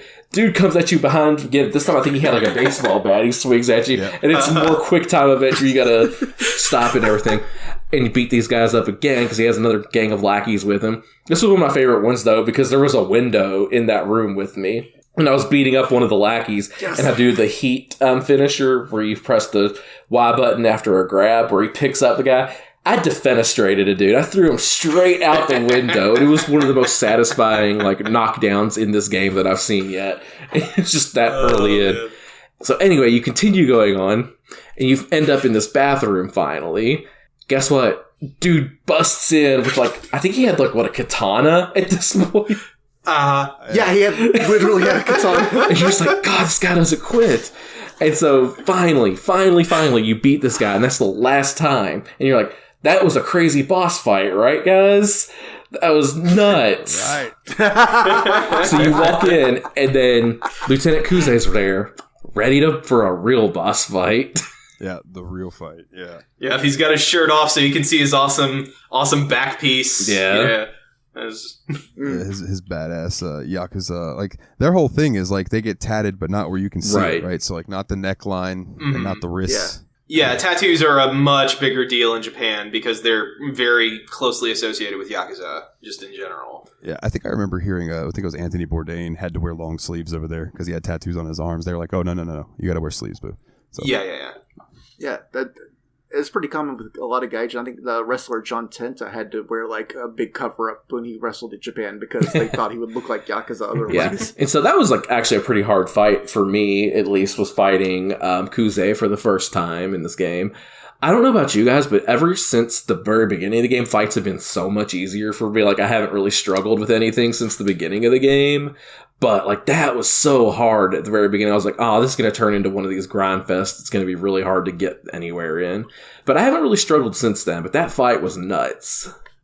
Mm-hmm. Oh, yeah. It was very hard. I had the exact same experience. That fight, I died on it 4 or 5 times. I, looked at the menu, was, reading everything. Okay, it says use the RB to circle around him and, all that, but I was getting creamed by that guy so much because if he hits you once with your combo, you're kind of in hit stun and you can't really get out, and he'll just keep on doing his little 5-hit, 6-hit combo. Yeah, you got to be careful. I definitely like rush style for bosses, because you can do the quick steps to get around them. It depends. And get behind them. It depends because I found some bosses I don't want to spoil anything, but there's a guy you fight later on in the game that I couldn't touch with the rush style, and I had to go to brawl style just to take him down. I definitely used a mix of rush and I used brawl for the most part, and then when he got towards the end where he's really going nuts, that's when I used a lot of rush on now him. Rush, I couldn't beat Mr. Shakedown without rush mode. Yeah. No, I don't know how people do that without being able to dodge a lot. I've just run from every Mr. Shakedown I've seen. I have not fought him once since. But anyways, so go ahead, Dalton. Oh, I was just going to say, how many times do you run into Bacchus before Kuze? Was it once or twice? I think it's once. I think you only have the brawl style and the rush style. Yeah, you pick up Beast after the Kuze fight. Okay. Yeah, I just real quick, I love Bacchus. He is such a weird character. He's just a white dude who shows up and teaches you how to fight. Hey! It's just hilarious. That's who you learn fighting skills from as Kazuya. Yeah. Kiryu, what the Kazuya? Kazuya from Tekken. Kazuya from Tekken. Yeah. His first name is Kazuma, so it's pretty close. Kazuma. Yeah. I'm so bad with Japanese. Jesus Christ. Okay, continue. Yeah, and Kazuya is actually an anagram of Yakuza. It is. Wow. No, so you finally beat Kuze. And once you beat Kuze, the other two lieutenants, who we should have talked about earlier, but we kind of glanced over it. But Orano and I can't remember the other guy's name. It's Shibasuno. Sure enough. Yeah, sorry, I'm bad with the lieutenants' names. I know Awano. No, Shibusawa and Awano. Shibusawa. Yeah, they're there too. And so, like, basically, Dojima himself comes into the room as well. And then Kiryu's like, I do want to quit the Yakuza. And the lieutenants were like, you already did. We heard you do it with Kuze downstairs. And then Dojin was like, yeah, I can't go back on what my lieutenant says. You're out of the Yakuza. So that was a really cool scene. And then after that, they were like, Kuze, you're disgraced in this moment. And they make him cut off his pinky finger. Mm-hmm. Yeah, they take it at the knuckle, right? Isn't that the thing is they get your finger at each knuckle for every time you fuck up and they just keep going? Like that's... Oh. Yeah. That's so fucking it's rough. though. My God. Yeah. Hurt to watch, even though they don't show it. I mean, they show it enough that it just made me go, oh, I sucked my pinky. Yeah, and that's such a good scene. That's basically the chapter 1 for you. There's chapter 1 kind of ends on that note where Kiryu's now officially out of the Yakuza, can't really go back to his friends like Nishikiyama, and I can't remember the name of the guy that's kind of over the branch while Kazuma's in jail. Yeah, it all kind of blurs together for me. Even though I'm a huge fan of this, like he's an important character, but it's just escaping me. I see his face, I see the scar on his face, but yeah, he's got the scar on his face. His name is Osamu Kashiwagi. Kashiwagi. Yeah. And then chapter 2 is where you first meet the real estate broker, correct? His name starts with a T. It's Tachibana. Tanahashi, I think. Tachibana. Yeah, Tanahashi's a wrestler. Yeah, Tachibana. Yeah, you guys in your wrestling, I swear. Sorry, I got wrestling brain. He's got wrestling Tanahashi's bitch face. Never mind. Wrestling Tachibana Real Estate. Yeah, it's like it's weird because like this is where Nate shares at me a screenshot and he was just like, "Here's a Yakuza in the shower for anybody who's interested." Yeah, I shared that on the Discord. So if you want to see a Yakuza in the shower, go to TSMP. bit.ly/TSMP Discord. There you go, all capital letters. You come out of the shower and this dude's just like sitting there. And I don't know about you guys. I thought he was a hitman because he had on the black glove. And I'm like, I've played enough of the video game Hitman to know that's so you don't leave fingerprints on a pistol. Yeah. So that's what I was thinking too. Very much like, oh, who the fuck is this guy? But it turns out he just gives you a business card, if I remember correctly. He's just, here, call me. Because Kiryu is very much like, go fuck yourself. What are you doing? Yeah. Yeah, like he's all fucked up, because like that fight took everything out of him, and he more or less passes out in the street, and like Tachibana kind of brings him in, that's why he gets washed up, and everything, and then like he kind of offers him an opportunity because he's another person that's interested in the empty lot. Which is basically like, it's kind of, people are buying up real estate in Kamurocho because they're in the middle of the bubble era, which is like a big economic boom in Japanese history in the 80s, so there's this one tiny little piece of real estate that nobody can figure out who owns it, but if they can buy it, they can have like a monopoly on this huge block of Kamurocho and sell it for a huge profit or develop it into something that'll make an absurd amount of money. So like the prices that are floating around for just the empty lot is like 1 billion yen, which is, I think it's like $10 million in America money, Insane. But, so everybody's looking for who owns the empty lot. And, Kuze and all them think that Kiryu's father, Kazuma, knows something about it, and is holding out on them because he's trying to use it as a power play, when he gets out of prison, and Tachibana, is trying to follow up on leads on it, because he's trying to wrestle power away from the Yakuza, and it's all a giant clusterfuck, and the dead guy in the empty lot, like the other lieutenants think that this is basically Kazuma trying to stall them, because if there's a lot of police attention on the area, then they can't move as, freely in there, and all that stuff. But yeah, there's a lot of moving pieces to all of this. Yeah, and Tachibana seems he's very mysterious. Mm-hmm. Like he kind of just appears. Yeah. Like I've never seen him like stroll up. It's like Kiryu turns around and he's there like a fucking shadow. Yep. Also, he knows everything about you. Like he literally gives you your whole life story when he meets you. Yeah, dude, he's a cool character so far. I'm very interested to see like how this is going to interweave as it continues on. You know what I mean? Because I think I just started chapter 7, I believe. Yeah. I'm on chapter 10, and I just got a pretty huge reveal that interweaves the stories a little bit, so I'm kind of like, I'll get there soon, man. I'll get there soon. I'm going to take taking the training wheels off these next 2 weeks. So, chapter 3 starts. What we got? Oh, or did I miss something too? Is there something else in 2 that we should go up? 2 is a pretty short chapter. 3 and... Yeah, 2 wasn't huge, like, because the main thing from chapter 2 in terms of plot development is meeting Tachibana, and he does that. Is that does he do the thing where he like waves his hand at the end of chapter 2, or is that later? Yeah. Yes, that was chapter 2. Yeah, he waves his arm and like all the lights slowly go out behind him, and it's like so. Yeah, it's like a display of power because he has enough connections to be like, I'm going to do this at this time. I need you to shut off the power so that I look cool. Like either that or he has magic, which that has not been introduced into the Yakuza series as far as I know.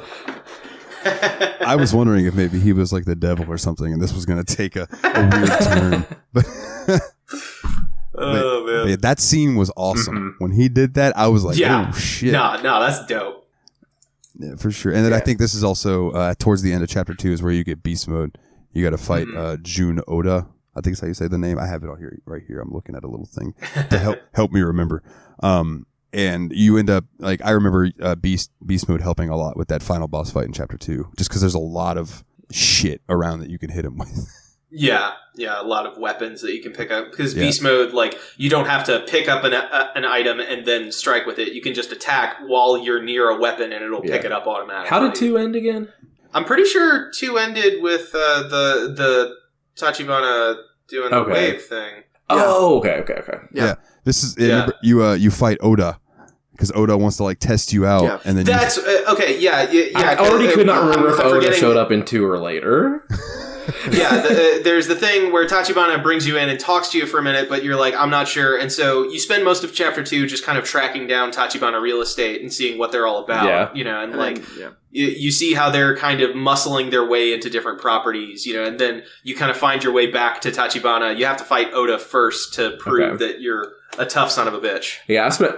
Yeah, Oda, you see him like shaking down like the owner of a bar in a commercial property that they've otherwise got shut down. I spent most of chapter 2 doing side quests.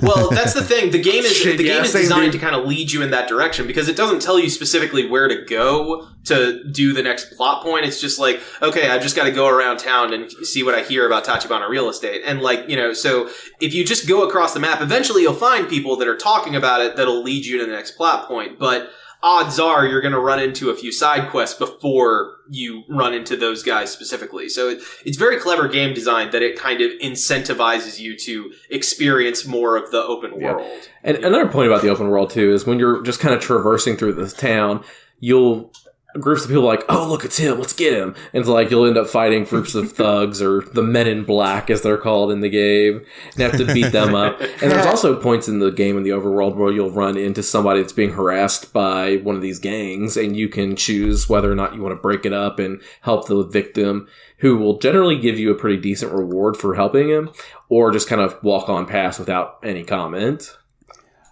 I had one of those that the whole situation made me laugh. So I came upon him. It was like 3 biker dudes kicking a guy on the ground.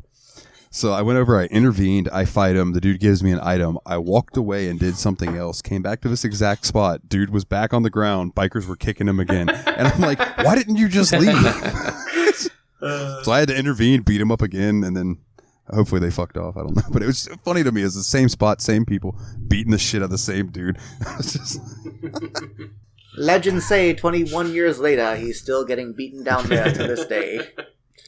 Yeah, I didn't have too terribly like hard of a time with Oda. Like he hit pretty hard, but like with all the like, because you had like the chairs and the tables and all of that around there that you could just kind of yeah, that helps a lot. No, to me the hardest thing still has been that lead up to and fighting Lieutenant Kuze in Chapter 1, and I don't know if that's just because I know the controls now, or I think it's probably that and a combination of you probably leveling up some with some of your stats and things, which really that does make a difference.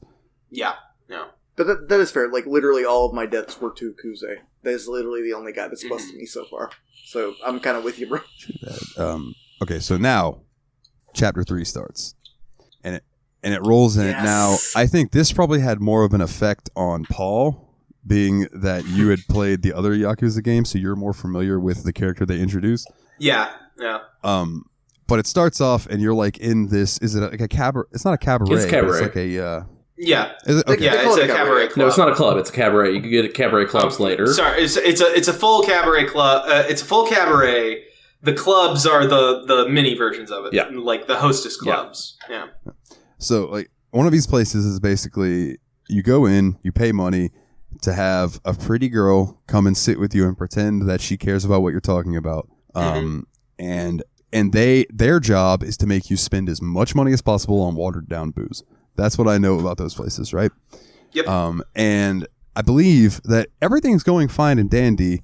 And the little subplot that they have with the two guys coming in, where it's like the one guy from, was he from Tokyo? Or he was from like somewhere important. Yeah. And he was like, I don't know if we... There was a businessman that was coming in from Tokyo, and then like his like associate in Osaka is trying to show him a good time. So we're in Osaka now. We're no longer in Tokyo, by the way. That's right. And he's like, this place looks like, I heard there's a lot of Yakuza around this area. And he's like, don't worry about it, man. We'll be fine. So they go up and they get their table, and he's still worried about he needs to leave and things. But that's like, no, everything will be okay. And then, of course, downstairs, someone starts causing an issue. This guy's like trying to cop a feel of a titty. I shouldn't say trying. Some guy is copping a feel of a titty. Like hardcore, and this girl's like screaming no, and he's like, bitch, this is what I paid you for, yada yada, I'm a paying customer's always right, the typical things you deal with in customer service. And is that the time where the band stops and then you just see the shoes coming down the stairs? Yeah. Like he pushes down like one of the regular waiters, who's like, sir, I'm gonna have to ask you to leave, and then he's like, fuck off, and then the band stops, and you just see like these very pointed shiny shoes walking down, and we see Goro Majima, who is a fan favorite character in the series. He's kind of Kiryu's rival. In the whole thing, like he's usually like a major boss encounter, and the thing that about him from previous games is that he is an absolute wild man. Like he is insane. He will just fuck shit up on every conceivable level, and then you see him come in here and it's definitely Majima. He's got his trademark eye patch and everything, and like, but he's very calm. He's very measured. He makes several offers for the man to, leave politely, and then the guy's just like, nah, fuck you. I'm going to do what I want. And he tries to fight him, and you can't hit him back. Like it goes into combat and you can't hit him back. You just dodge him, and every heat action you do is just providing the most wonderful service to him, offering him a hot towel, and just stuff like that, like just dance in circles around him, and, like eventually just, I'm missing some connective tissue here. I don't know why. Like, does somebody want to fill in for me exactly how this goes? Like, I believe because it's a really good moment. I'm missing something in the middle here for some reason, and it's not coming to my mind. I think it's the thing where like you wear him out because he's trying to kick your ass, but you're just dodging it and being nice to him to the point that you're like, yeah, it just makes him matter. He grabs a bottle and breaks it on the fucking desk and like comes at him again with the broken bottle, I think. Yeah. And then I believe what ends up making him have a change of heart is Majima being like, oh, well, I saw your business card or whatever. An upstanding citizen like you probably wouldn't want something like this getting out. Yeah, because he's like the head of like some kind of pharmaceutical corporation or something like that, and so basically he's like, now we could take you, we could hand you over to the police, or, in the hospitality world, it's customary to, just buy everybody around. Would you be willing to buy around for everybody in this establishment? And it's like, there's at least like 100 people here, lot of people. But, and so the guy's just like, all right, I'll do it. He's just utterly defeated, and it's just super cool. And it's not how you expect Majima to handle this situation. Like, the Majima that from previous games would be very happy to just cut a bitch, and it's so specific and measured, that it's really interesting to see, but it is a thing where he's a very different character in Zero from the rest of the series. And I mean, part of that comes down to the fact that it's decades before, we know him, but it's really interesting. I really like seeing it. And then it kind of leads into you meeting, you get one of your waiters comes up and he's like, sir, there's a man who is ordering all of our top shelf booze on this other person's dime. And Majima's just like, oh, well, we can't have that. And you go to talk to him, and it ends up being maybe Majima's boss, I believe. Kind of his handler, for lack of a better term, Yeah. Because he is. It turns out that this is kind of a punishment for him working this job, because of things that are clarified in Yakuza 5. He and his blood brother were part of like this, essentially assassination thing, and like Saejima, his brother or blood brother, went and did the actual thing. Majima got caught, left behind, and that's how he lost his eye. Basically they're trying to get him to talk about stuff, and he's just like, fuck you, so his way back into the family after that disgrace is he has to run the Grand, which is the cabaret that he works at, and get a lot of money for his senior in the Yakuza, and the guy is just screwing him over at every turn, basically making it clear that, yeah, you're never going to actually get back in, but this is the only life that Majima knows. So he's like, I'm going to do it, Yeah. And okay. So Nate, I'm curious about you. I'll start with you and then Willie. How did you feel about like when you started chapter 3 and all of a sudden you're playing as somebody else? Or were you like? I didn't like it because I'd already gotten super attached to Kiryu at this point. Like, I was ready to keep going down this storyline with Kiryu, and then all of a sudden they throw this other guy at me. Now, granted, dude makes a hell of an entrance, but I was just like still so invested in what was going on with Kiryu that I wasn't ready to change over characters, and I didn't actually know that this game did that. I actually didn't either. On the other hand, like, I was so fucking stoked by this guy's entrance, and I'm like, oh, please let me play as this character. I am immediately on board with this guy. This guy rules. I want to play as him. Like, I, honest to God, was like, dude, like, I only slightly know the Yakuza mythos. Like, I've heard of the characters before. I didn't really know what Goro Majima was all about. But the moment I saw Majima do that cool shit in the club, and it's like, he's simultaneously like this pro dude, and then like the moment he gets backstage, he's kind of like this really crass guy. It's like, oh shit, this guy can just like change the way he talks to be the perfect guy for any situation. Like, I love that of him. And now from there, I do believe you are tasked with going to the rival club and stealing their best girl, right? Mm-hmm. The Odyssey. Yeah, because you're trying to figure out a way to make even more money so that you can get through this punishment faster, because now he wants like 50 million yen or whatever ridiculous number he came up with. Mm-hmm. Yeah, I forget the exact number, but it's... I have it right here. It was 500 million, yeah. Or That's a lot of fucking yen, dude. Yeah. Every time I look at the numbers in this game, too, I'm like, that doesn't sound like so much. Then I realize, oh, wait, this is 1981, so we're talking about 40-something years of inflation later. Yeah, a lot, dude. But yeah, like, and Majima, he goes to that other club sort of undercover. He just wears sunglasses instead of an eye patch, which I'm like, I feel like he could do better. He's easily recognized by the other club's owner. Like, he was not put off for a second there. But that scene, when you get into that club and are starting to look around and scouting out the club, has some of the funniest crap you see in the entire game. Yeah, I love that. There's the guy in his underwear just thrusting wildly. It's just like, what the shit is that? It has nothing to do with the rest of the scene. He's just there. Just in the corner, doing his thing. Living his best life, just thrusting and naked, mostly. Willie got an achievement for this part, which me and Nate both did not. So, like, I don't know what we missed to not get the best, but apparently I missed something when looking around the room. I thought that was a cool little, instead of like having you walk around and look at stuff, it kind of went to like almost like a visual novel look around. Yeah, like a first person look around and zoom into stuff. Yeah, I thought that was very interesting. I don't think you guys missed anything there. I think what you guys didn't do is go around the city long enough.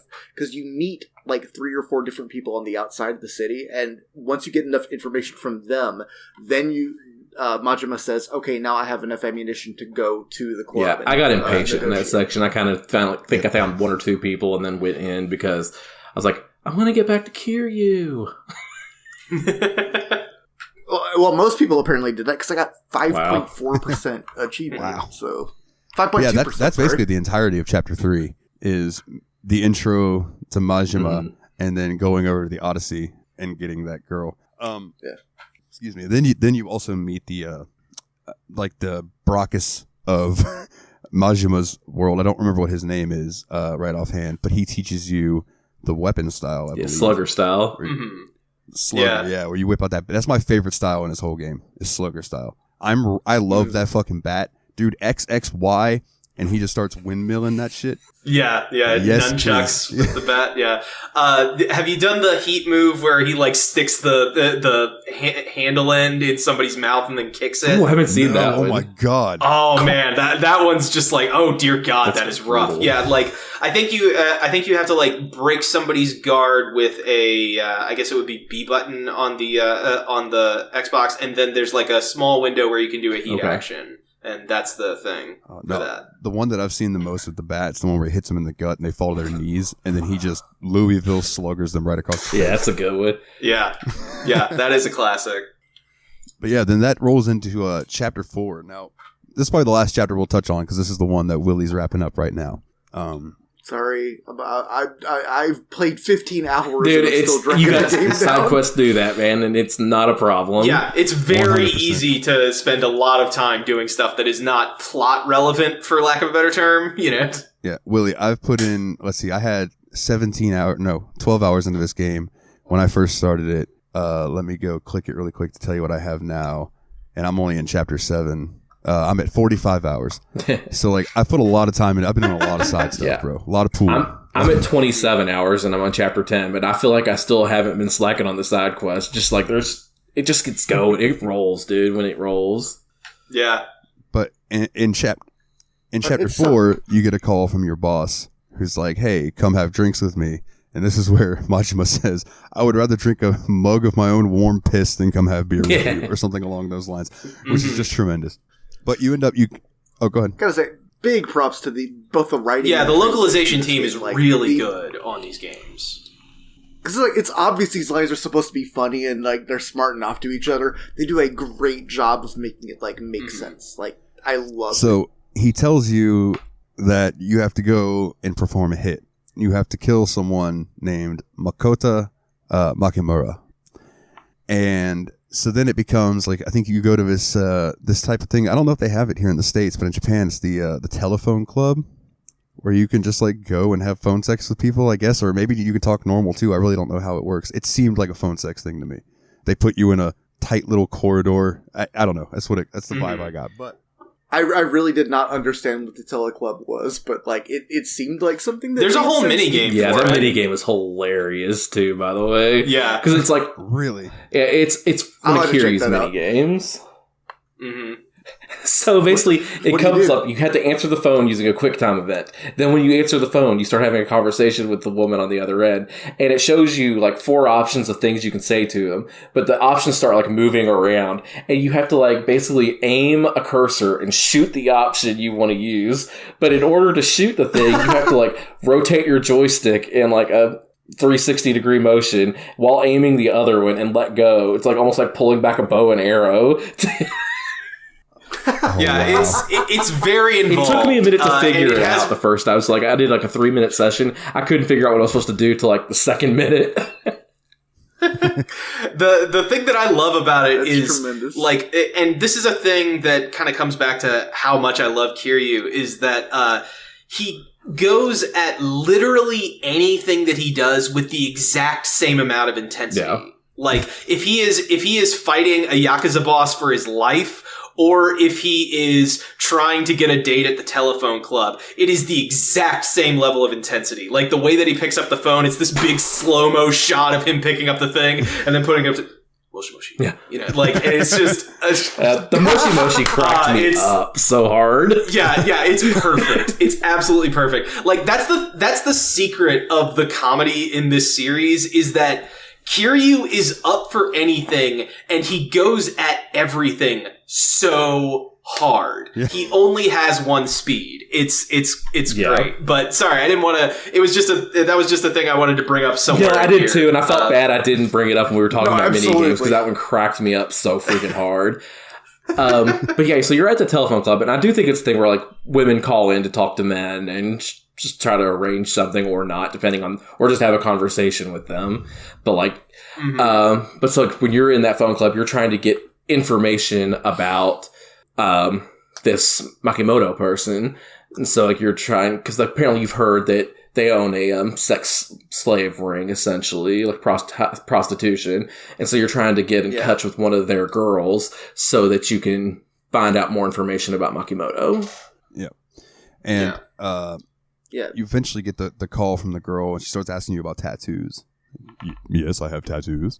Ooh, do you have a bat tattoo? No. No, I've got a Hanya. You know, like, you know, it's just It's just a big Japanese devil. It's all good. It's big. So you end up talking this girl into meeting, and that's kind of where you get the information from her and stuff. But she drags you all over town. Like, you have to spend a bunch of money on her.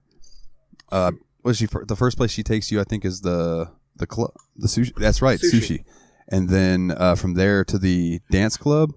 Nope. But in between, there's one other thing she has you do. Because it's the arcade, isn't it? Like, she has you do the crane That's machine. right. You had to get her to catch you. That's right. You had to get a UFO machine to catch the thing. claw Or the machine. second thing. Then you go across the bridge. I'm only correcting you because I did this 2 I hours love the ago. UFO machines. Those are so much fun to just collect. Have you Oh, found the for side sure. quest with the little girl, like, wanting you to get different things out Yeah, of I it? think I did. completed that one because I was having so much fun with it. Daddy! Yeah, and then when you're going across the bridge, that's where you get the dancing fighting style, correct? Yeah. Or is it- yeah, the breaker Yep. fighting Yes. style. Yeah, that's pretty fun. Yes. I like Holy that one shit. for It's crowds. It's my least favorite in the game. Holy shit. I think I only used it. It's cool, but I can't make any use Yeah, of I it. switched immediately. It's back good to if the you're back. surrounded. That's the thing that I find. In Yeah. general. But I'd still rather just you a couple hits with a slugger than try to spin on my head and kick 5 guys in the face, Yeah. doing like half the Yeah, damage. I get it. Yeah. Slugger gives you that damage and it gives you that widespread. Like, it's such a Yeah, good the thing style. about the slugger that you got to be careful with is that you can't be too close to a wall, otherwise Yeah. you'll bounce off of that. And you get hit stunned like crazy with that. Mm-hmm. Yeah, I do get hit stunned a lot, and it's it's bothersome sometimes. I do like that. Anytime you like learn the new fighting style, Kiryu is like, "That's rad," and then Majima's like, "Holy shit!" Yes. So It's funny. just amazing. Yeah. I wanted to bring it up. Which is your preference? That's rad or I like holy that's shit? rad. I like the I love holy both of shit. those. It cracked me up just to see I'm a Majima that's red open his boy. one up really big, like, holy shit. Yeah. I don't know. I like them both, man. If I had to choose, it'd probably be the holy shit.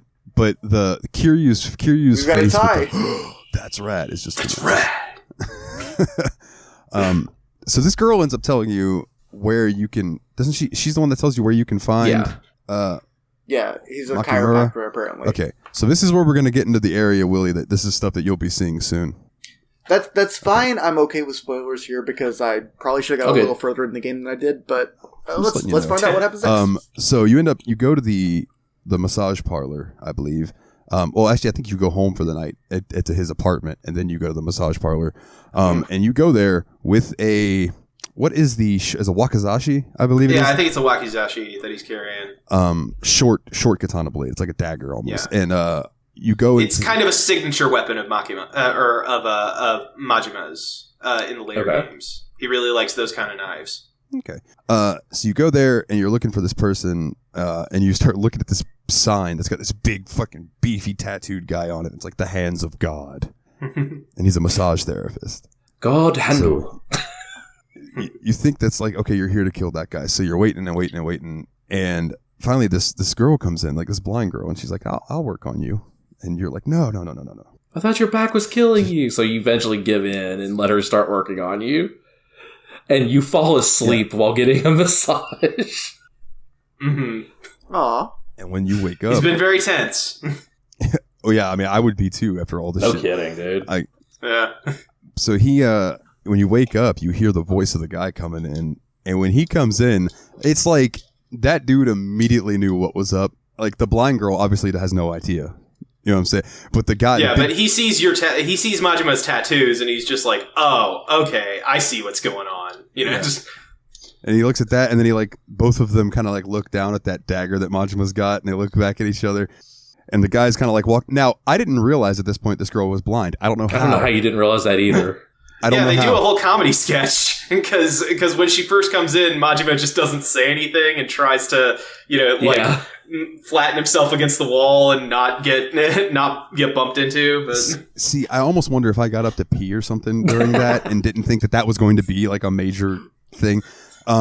Because I didn't realize that until this point. So when he was grabbing those needles and stuff, I was like, why is she not saying anything about him grabbing those needles in this really fucking tense moment that's going on right here? She is so oblivious. No, because when he grabs the needles, she hears them. She's like, oh, are you going to give him the acupuncture treatment? Lucky day for you, Majima-san. He only gives that to preferred customers. That's right. Yeah. So you end up having to fight this dude. First, he sends her out to go get a pack of smokes, so she doesn't know that you two are fighting. Correct. It's very much like they don't. It's they're both very respectful of this lady. They're just like, you wait till she leaves, and then they fight, and then they hear her come back in. They stop fighting. But you end up having to fight this guy a little bit, and then shit just takes a left turn. Nate, other Yakuza guys show up. You know. I was gonna say, y'all talk. I have to pee really bad, so y'all talk about this, and I'll be right back. Yeah. So at that point, 6 Yakuza dudes bust down the door, and they're like, "We're here from Makimoto," and they're going after the girl and not the guy, much to your surprise. So yeah, because it turns out that Makoto Makimura is the blind girl.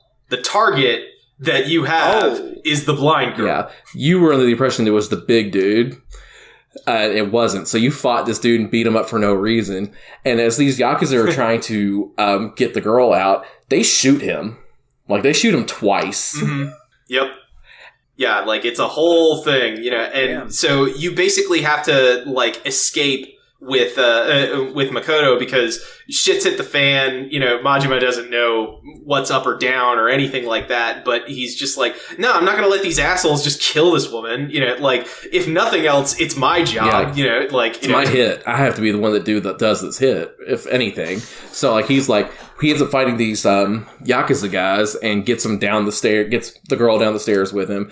And then you go into this stealth, almost like a stealth scene where you're trying to get back to somewhere you can find that's safe to just get away from the Yakuza with the girl. So you're hiding by pedestrians while the Yakuza run by you. Otherwise, it instigates a fight where she can take damage. And if she dies, you lose the game, basically. Mm-hmm. Yeah. So it's kind of like the first stealth scene you get in the game. And I was like, oh no, not one of these. Yeah, it was one of those lead quests where you're you have to guide them along. Yeah. That's always but it wasn't that bad, no. Yeah, it wasn't bad. I felt like it was really forgiving too. Because if you got spotted by the Yakuza, but you were by a pedestrian, you could hit the button and it would still let you hide, and you didn't have to engage in the battle. So I thought it was pretty decent. Yeah, it wasn't. Yeah, at the end, you finally get to this like alley where you're finally safe and away from all the Yakuza, and she just like falls to the ground and like starts grabbing your leg. Is like, is everything okay? What happened to Lee-san? Because Lee apparently is the guy that was the massage therapist or chiropractor, and he's like, he's fine. You'll be meeting him very soon. And then the chapter ends with him just unsheathing the blade, and then the chapter ends. Yeah. Yeah, and then we cut back to Kiryu for 2 chapters. Yeah, so you're just like, what happened here? It's like a huge cliffhanger that like drove me bananas. And I was like, after that, I was like, I kind of want to get back to the Majima chapters now.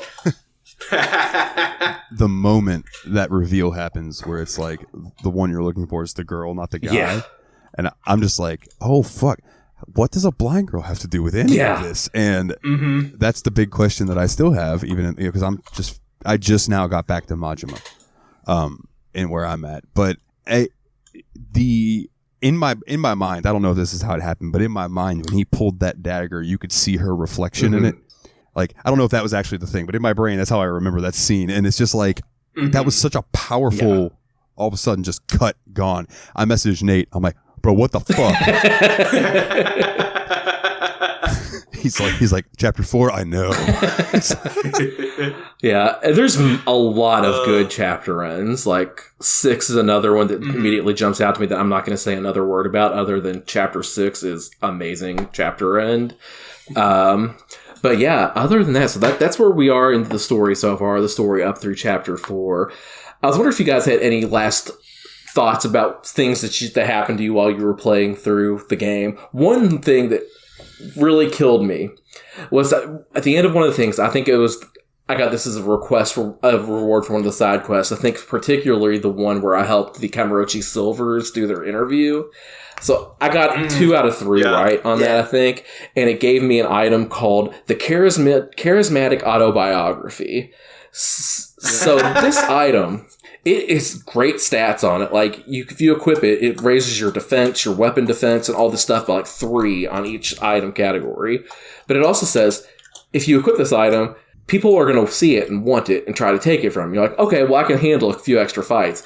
And so I didn't think of anything about it. I think I might have saved and quit after I equipped it. Next day I get back on the game and I'm like getting into all these fights, but they are so hard now. Like things that I was not like having any trouble with. I was starting to like take half damage in a battle against 3 like just random jobbers. Delinquents. Yeah, delinquents. Yeah.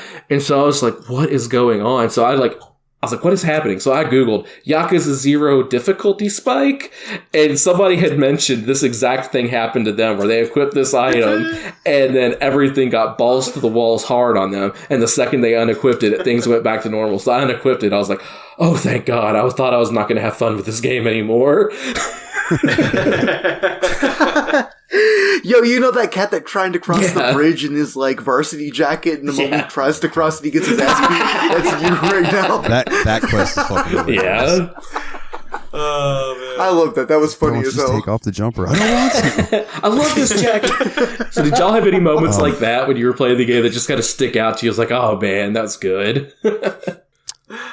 I really, I started running into, I don't remember how I got it. I don't remember if it was one of the items I got when I realized that I had a ton of the challenge point things built up and I could go spend that at the shrine.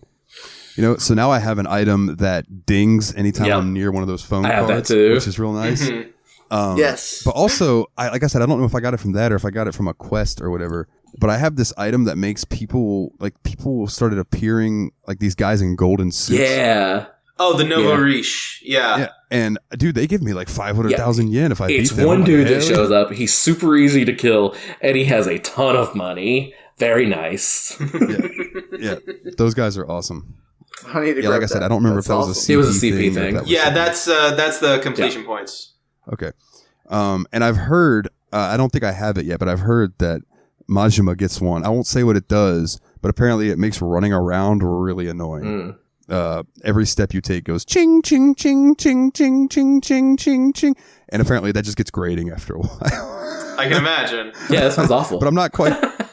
Yeah. But I was trying to think of just like random things that I stumbled upon that like really like jumped out to me. Honestly, as dumb as it is, I've been really just happy with any time I go into the UFO catcher things and they have new stuff in there. I'm just like, yeah, you can go to the clerk and be like, "Hey, can you reset the UFO catcher?" And he'll change out the prizes. You know, I had a point in my life where I would do every claw machine I saw in real life, and I got pretty damn decent at claw machines for a while. Like, I miss those. I miss claw machines. I don't ever see them anymore. Yeah, me neither. Yeah, they have them at they have those UFO machines at Round One arcades. You know, where it's like, it's a thing where it's not about picking something up, it's about like pushing something off of a thing, you know, and every time I'm just an absolute sucker about it, where I'm just like, nah, I can totally do it. And it's just like, nah, you can't. I mean, you can, but it's going to take a lot more effort than it should, you know, just. Well, you boys want to jump into some fan questions? Yeah, let's hop into the mailbag corner. Yeah, let's go. Sounds good. I'm trying to bring this back. This is something that me and Ryan used to do, where we would I would post about the game on Facebook and stuff, and people would give me questions or comments, concerns about whatever we were talking about or gaming in general. And I was like, well, we haven't done that in a while. Discord's been popping, so I'll make a channel in there. So we got some questions. One we already covered from Adam earlier with the mini games, and then here's one from Jeremy. If you joined the real life Yakuza, what would your role be? Who would like to go first? Yeah, I think that's a kind of a difficult one because in my mind, I have myself built up as like, I'm a big dude. I'm kind of tough and not scared of shit. But I know if I was in the Yakuza, I'd be a huge pussy. Like, let's be honest, guys. Like, these guys have guns. These guys have knives. Like, I'm not standing up to these guys in a fight. Let's be 100% legitimate. So, like, I'd probably have to take, like, on maybe, like, personal security detail for somebody higher up or something like that. Because I don't think that I could do a whole lot of just, like, the everyday grunt roughing people up all the time. But maybe if I'm just in charge of taking care of one guy, I can handle that. I like that, though. The Jimbo name. That's awesome. Yeah, like, my thinking was that I would just be, like, a numbers guy, you know, like a guy that, you know, runs the books for, you know, like some bookie operation or, you know, like a pachinko parlor or something like that, where I'm just like, yeah, like, I'm involved in shady dealings, but I'm not, like, the violence guy, because even though I'm a big dude, I am just not built for combat, you know. Unfortunately, that was pretty close to my own answer. I'm like, I'm kind of the IT guy. Guess what? We're a bunch of nerds. Of course, that's going to be our answers. Yeah.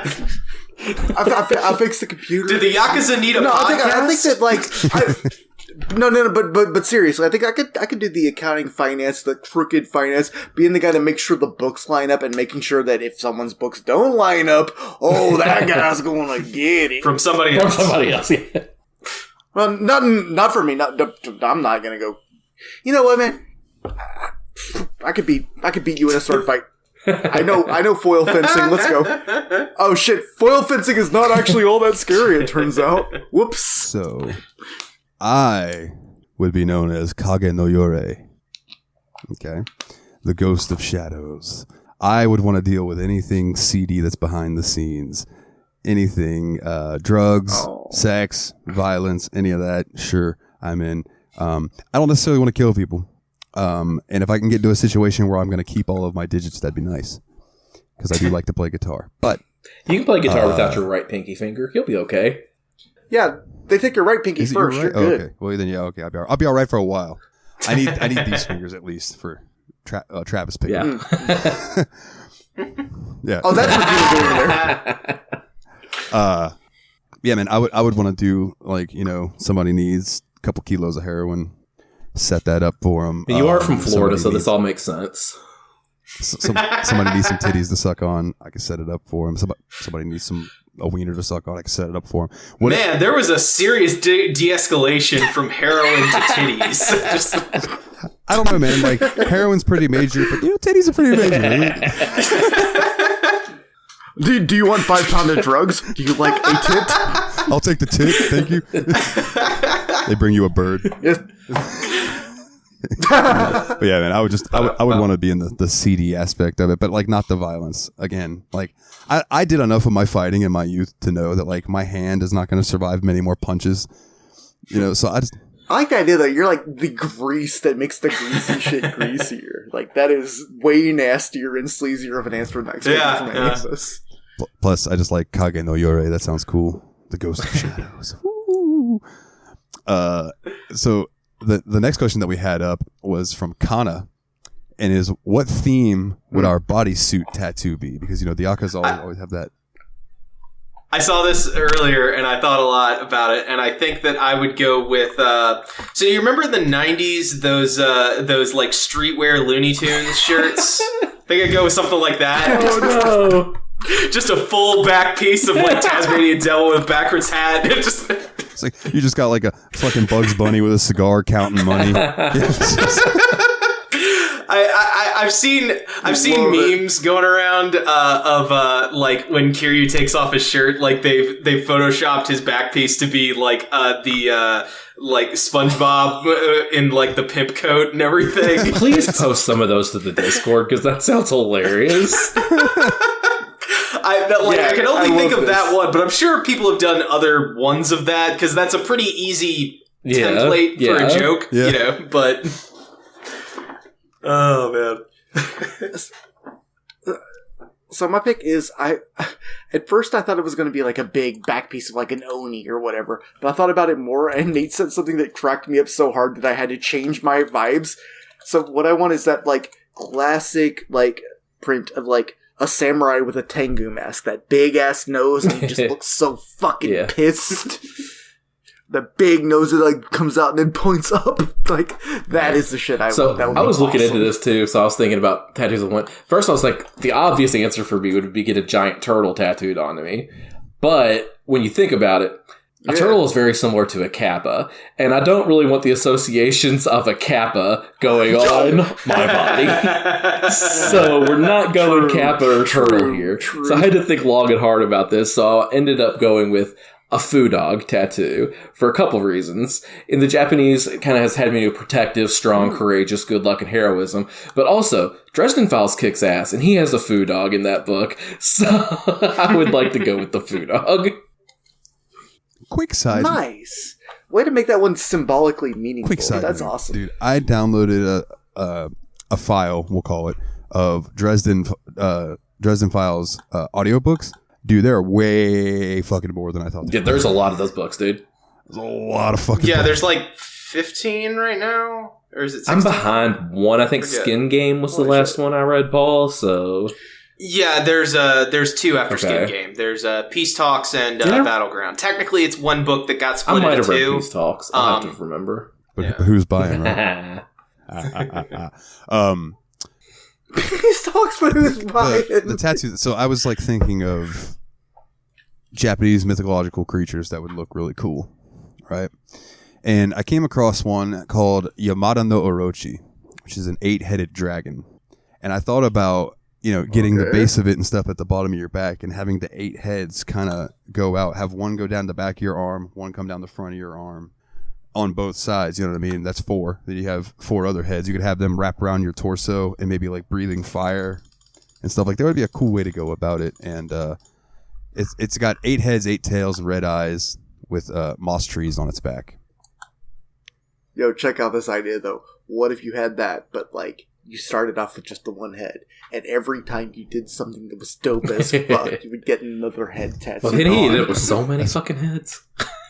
Yeah, I thought you were going to go with, like, and then somebody cuts you across it, and you get 2 more tattooed on you like a Hydra.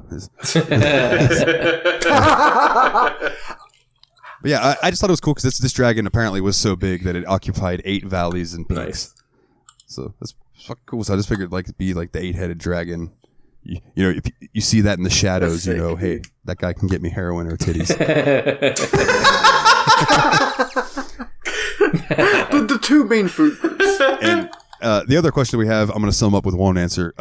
Jeff asked, can you explain to me why they would make a Diablo mobile game? And my answer to you is one thing and one thing only, and that is money. Capitalism. Money. I believe, gentlemen, that about wraps it up. I go through some house cleaning, but first and foremost, please, before I forget to ask this, Paul, plug your stuff, my good sir. Well, I plugged it up at the top, so I'll just take a minute to plug a friend of mine's stuff. I got my buddy Rick. He is a writer. He wrote a fantasy novel called Fate's Pawn. Fate's Pawn. I'll say it correctly. It's pretty fun. You can find it on Amazon. It's pretty cheap on there if you get it on your Kindle. Support a guy doing cool stuff. I stream. I haven't been doing it much lately because I'm going to be moving soon, so I'm getting my house packed up. But I will be coming back with that within a month or so. So you can find me on there, Wavercross Comics on Twitch. True that, man. True that. All right. Well, then I'll roll into. Unless, please help me. Am I forgetting anything, Nate? I think you're good, brother. No, okay, cool. I'm not used to having to scroll down to find my stuff. Okay, there it is. So, if you would please leave us a review on iTunes or Spotify or whatever you listen to your podcast, we would greatly appreciate that. If you give us a 5-star review, you rock, and that'll help us in the algorithms that I can't even fathom or begin to know how they fucking work. But we do appreciate any and all reviews that we get. I believe we're sitting at 9 on iTunes. Let's get that to 10. Let's get just one more. Let's get that to 10. Nice even round number. It'll make my OCD feel better. Let's get it to 10, please, and thank you. So if you want to come join our Discord, it's bit.ly/TSMP Discord, all capital letters. Come in, hang out, vote on the fan-voted game, which I believe right now American Truck Simulator is winning, but Shadow of Mordor is trailing it pretty close behind. So if some new people wanted to come join the Discord and make the shift happen, that's up to you guys. If you would like to join our Patreon, which we would much appreciate, Wow, I didn't even have to do that part. Patreon.com/The Steam Machine Podcast. $1 a month will get you all the episodes early. And anytime I do bonus episodes like music episodes, or when I get around, if you want to hear me talk about the saucy game Galgun, it's $1 a month. And if you want to donate $10 or more a month, you can get a shout out at the end of each and every episode, like these awesome people. Nate Sir Cogsworth, the 7th of Juniper, Jeff, the original expendable Mr. Syllables himself, old Jeffy Lube, and Eraser Adam. Shout out to his podcast, Revival and Extinction. Appreciate you guys very, very much. Quick shout out to Yabs Pod, yet another bullshit podcast. This is a podcast that I do with my buddy Jeremy each week. And also shout out to the JRPG Report, which is a weekly JRPG news show that I took over from my buddy James. You can check me out there as well. You want a shirt? tsmpproductions.threadless.com. You can get you a Steam Machine Podcast shirt and look spiffy and tell your friends about us. You like our music? It's Nile the Nightmare. That's me. Bandcamp, nilethenightmare.bandcamp.com. You can buy my music there. And if you want buttons to all of this shit, plus the shit that Nate will probably just about tell you about, unless he doesn't want to plug anything because he hasn't been streaming lately, you can go to bit.ly/The Steam Machine Podcast, capitalized phonetically, and there are links to all the bullshit there, plus our episodes. Nate, please take over. Yeah, so like Dalton said, I've been taking a break from streaming. I'll probably get back into it soon, so I'll go ahead and plug it again. But you can find me on Twitch, Twitter, and TikTok, even though I haven't made a TikTok in months, at Turtle Bear Man on all of those platforms. So come chill, yo.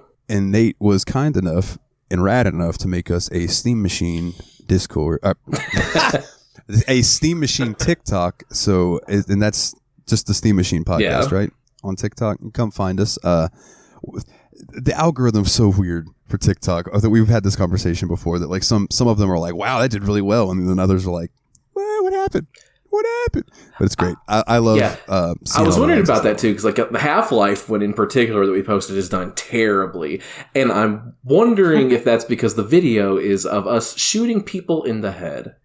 That's possible. Yeah, that might we always do that. Even though it's like clearly a video game, like 90s, or early 2000s, but yeah, it's down on there. It's weird. But the Amnesia one did like really, really well. Which also Amnesia is one of those games that people seek out to hear people get scared by it. So yeah, man. Willie, you got anything you'd like to plug this week? Okay. No. Well, then in 2 weeks, we will be back with part 2, wrapping up Yakuza 0. Paul, you're more than welcome to join us if you're busy. Of course, then by all means, you don't have to. But the offer is there. And yeah, so 2 weeks, we'll be back here to wrap up Yakuza 0 and then dive into whatever Willie decides to choose. So listen to the next episode to find out. Yes. So for this week, they are the Brothers of Destruction. Thank you for joining us, one Paul Korn, Wayward Cross Comics. And as always, guys, I'm Dalton. Take it easy.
もう breaking the law breaking the world 壊せ切り裂けtenderness もう breaking the rule 六法全書じゃ縛れない波乱分子さ振り上げた握り拳が俺たちのジャッジメント愛さえも知らない不良品の野良犬さだけど血や金じゃ餌付けはできないぜ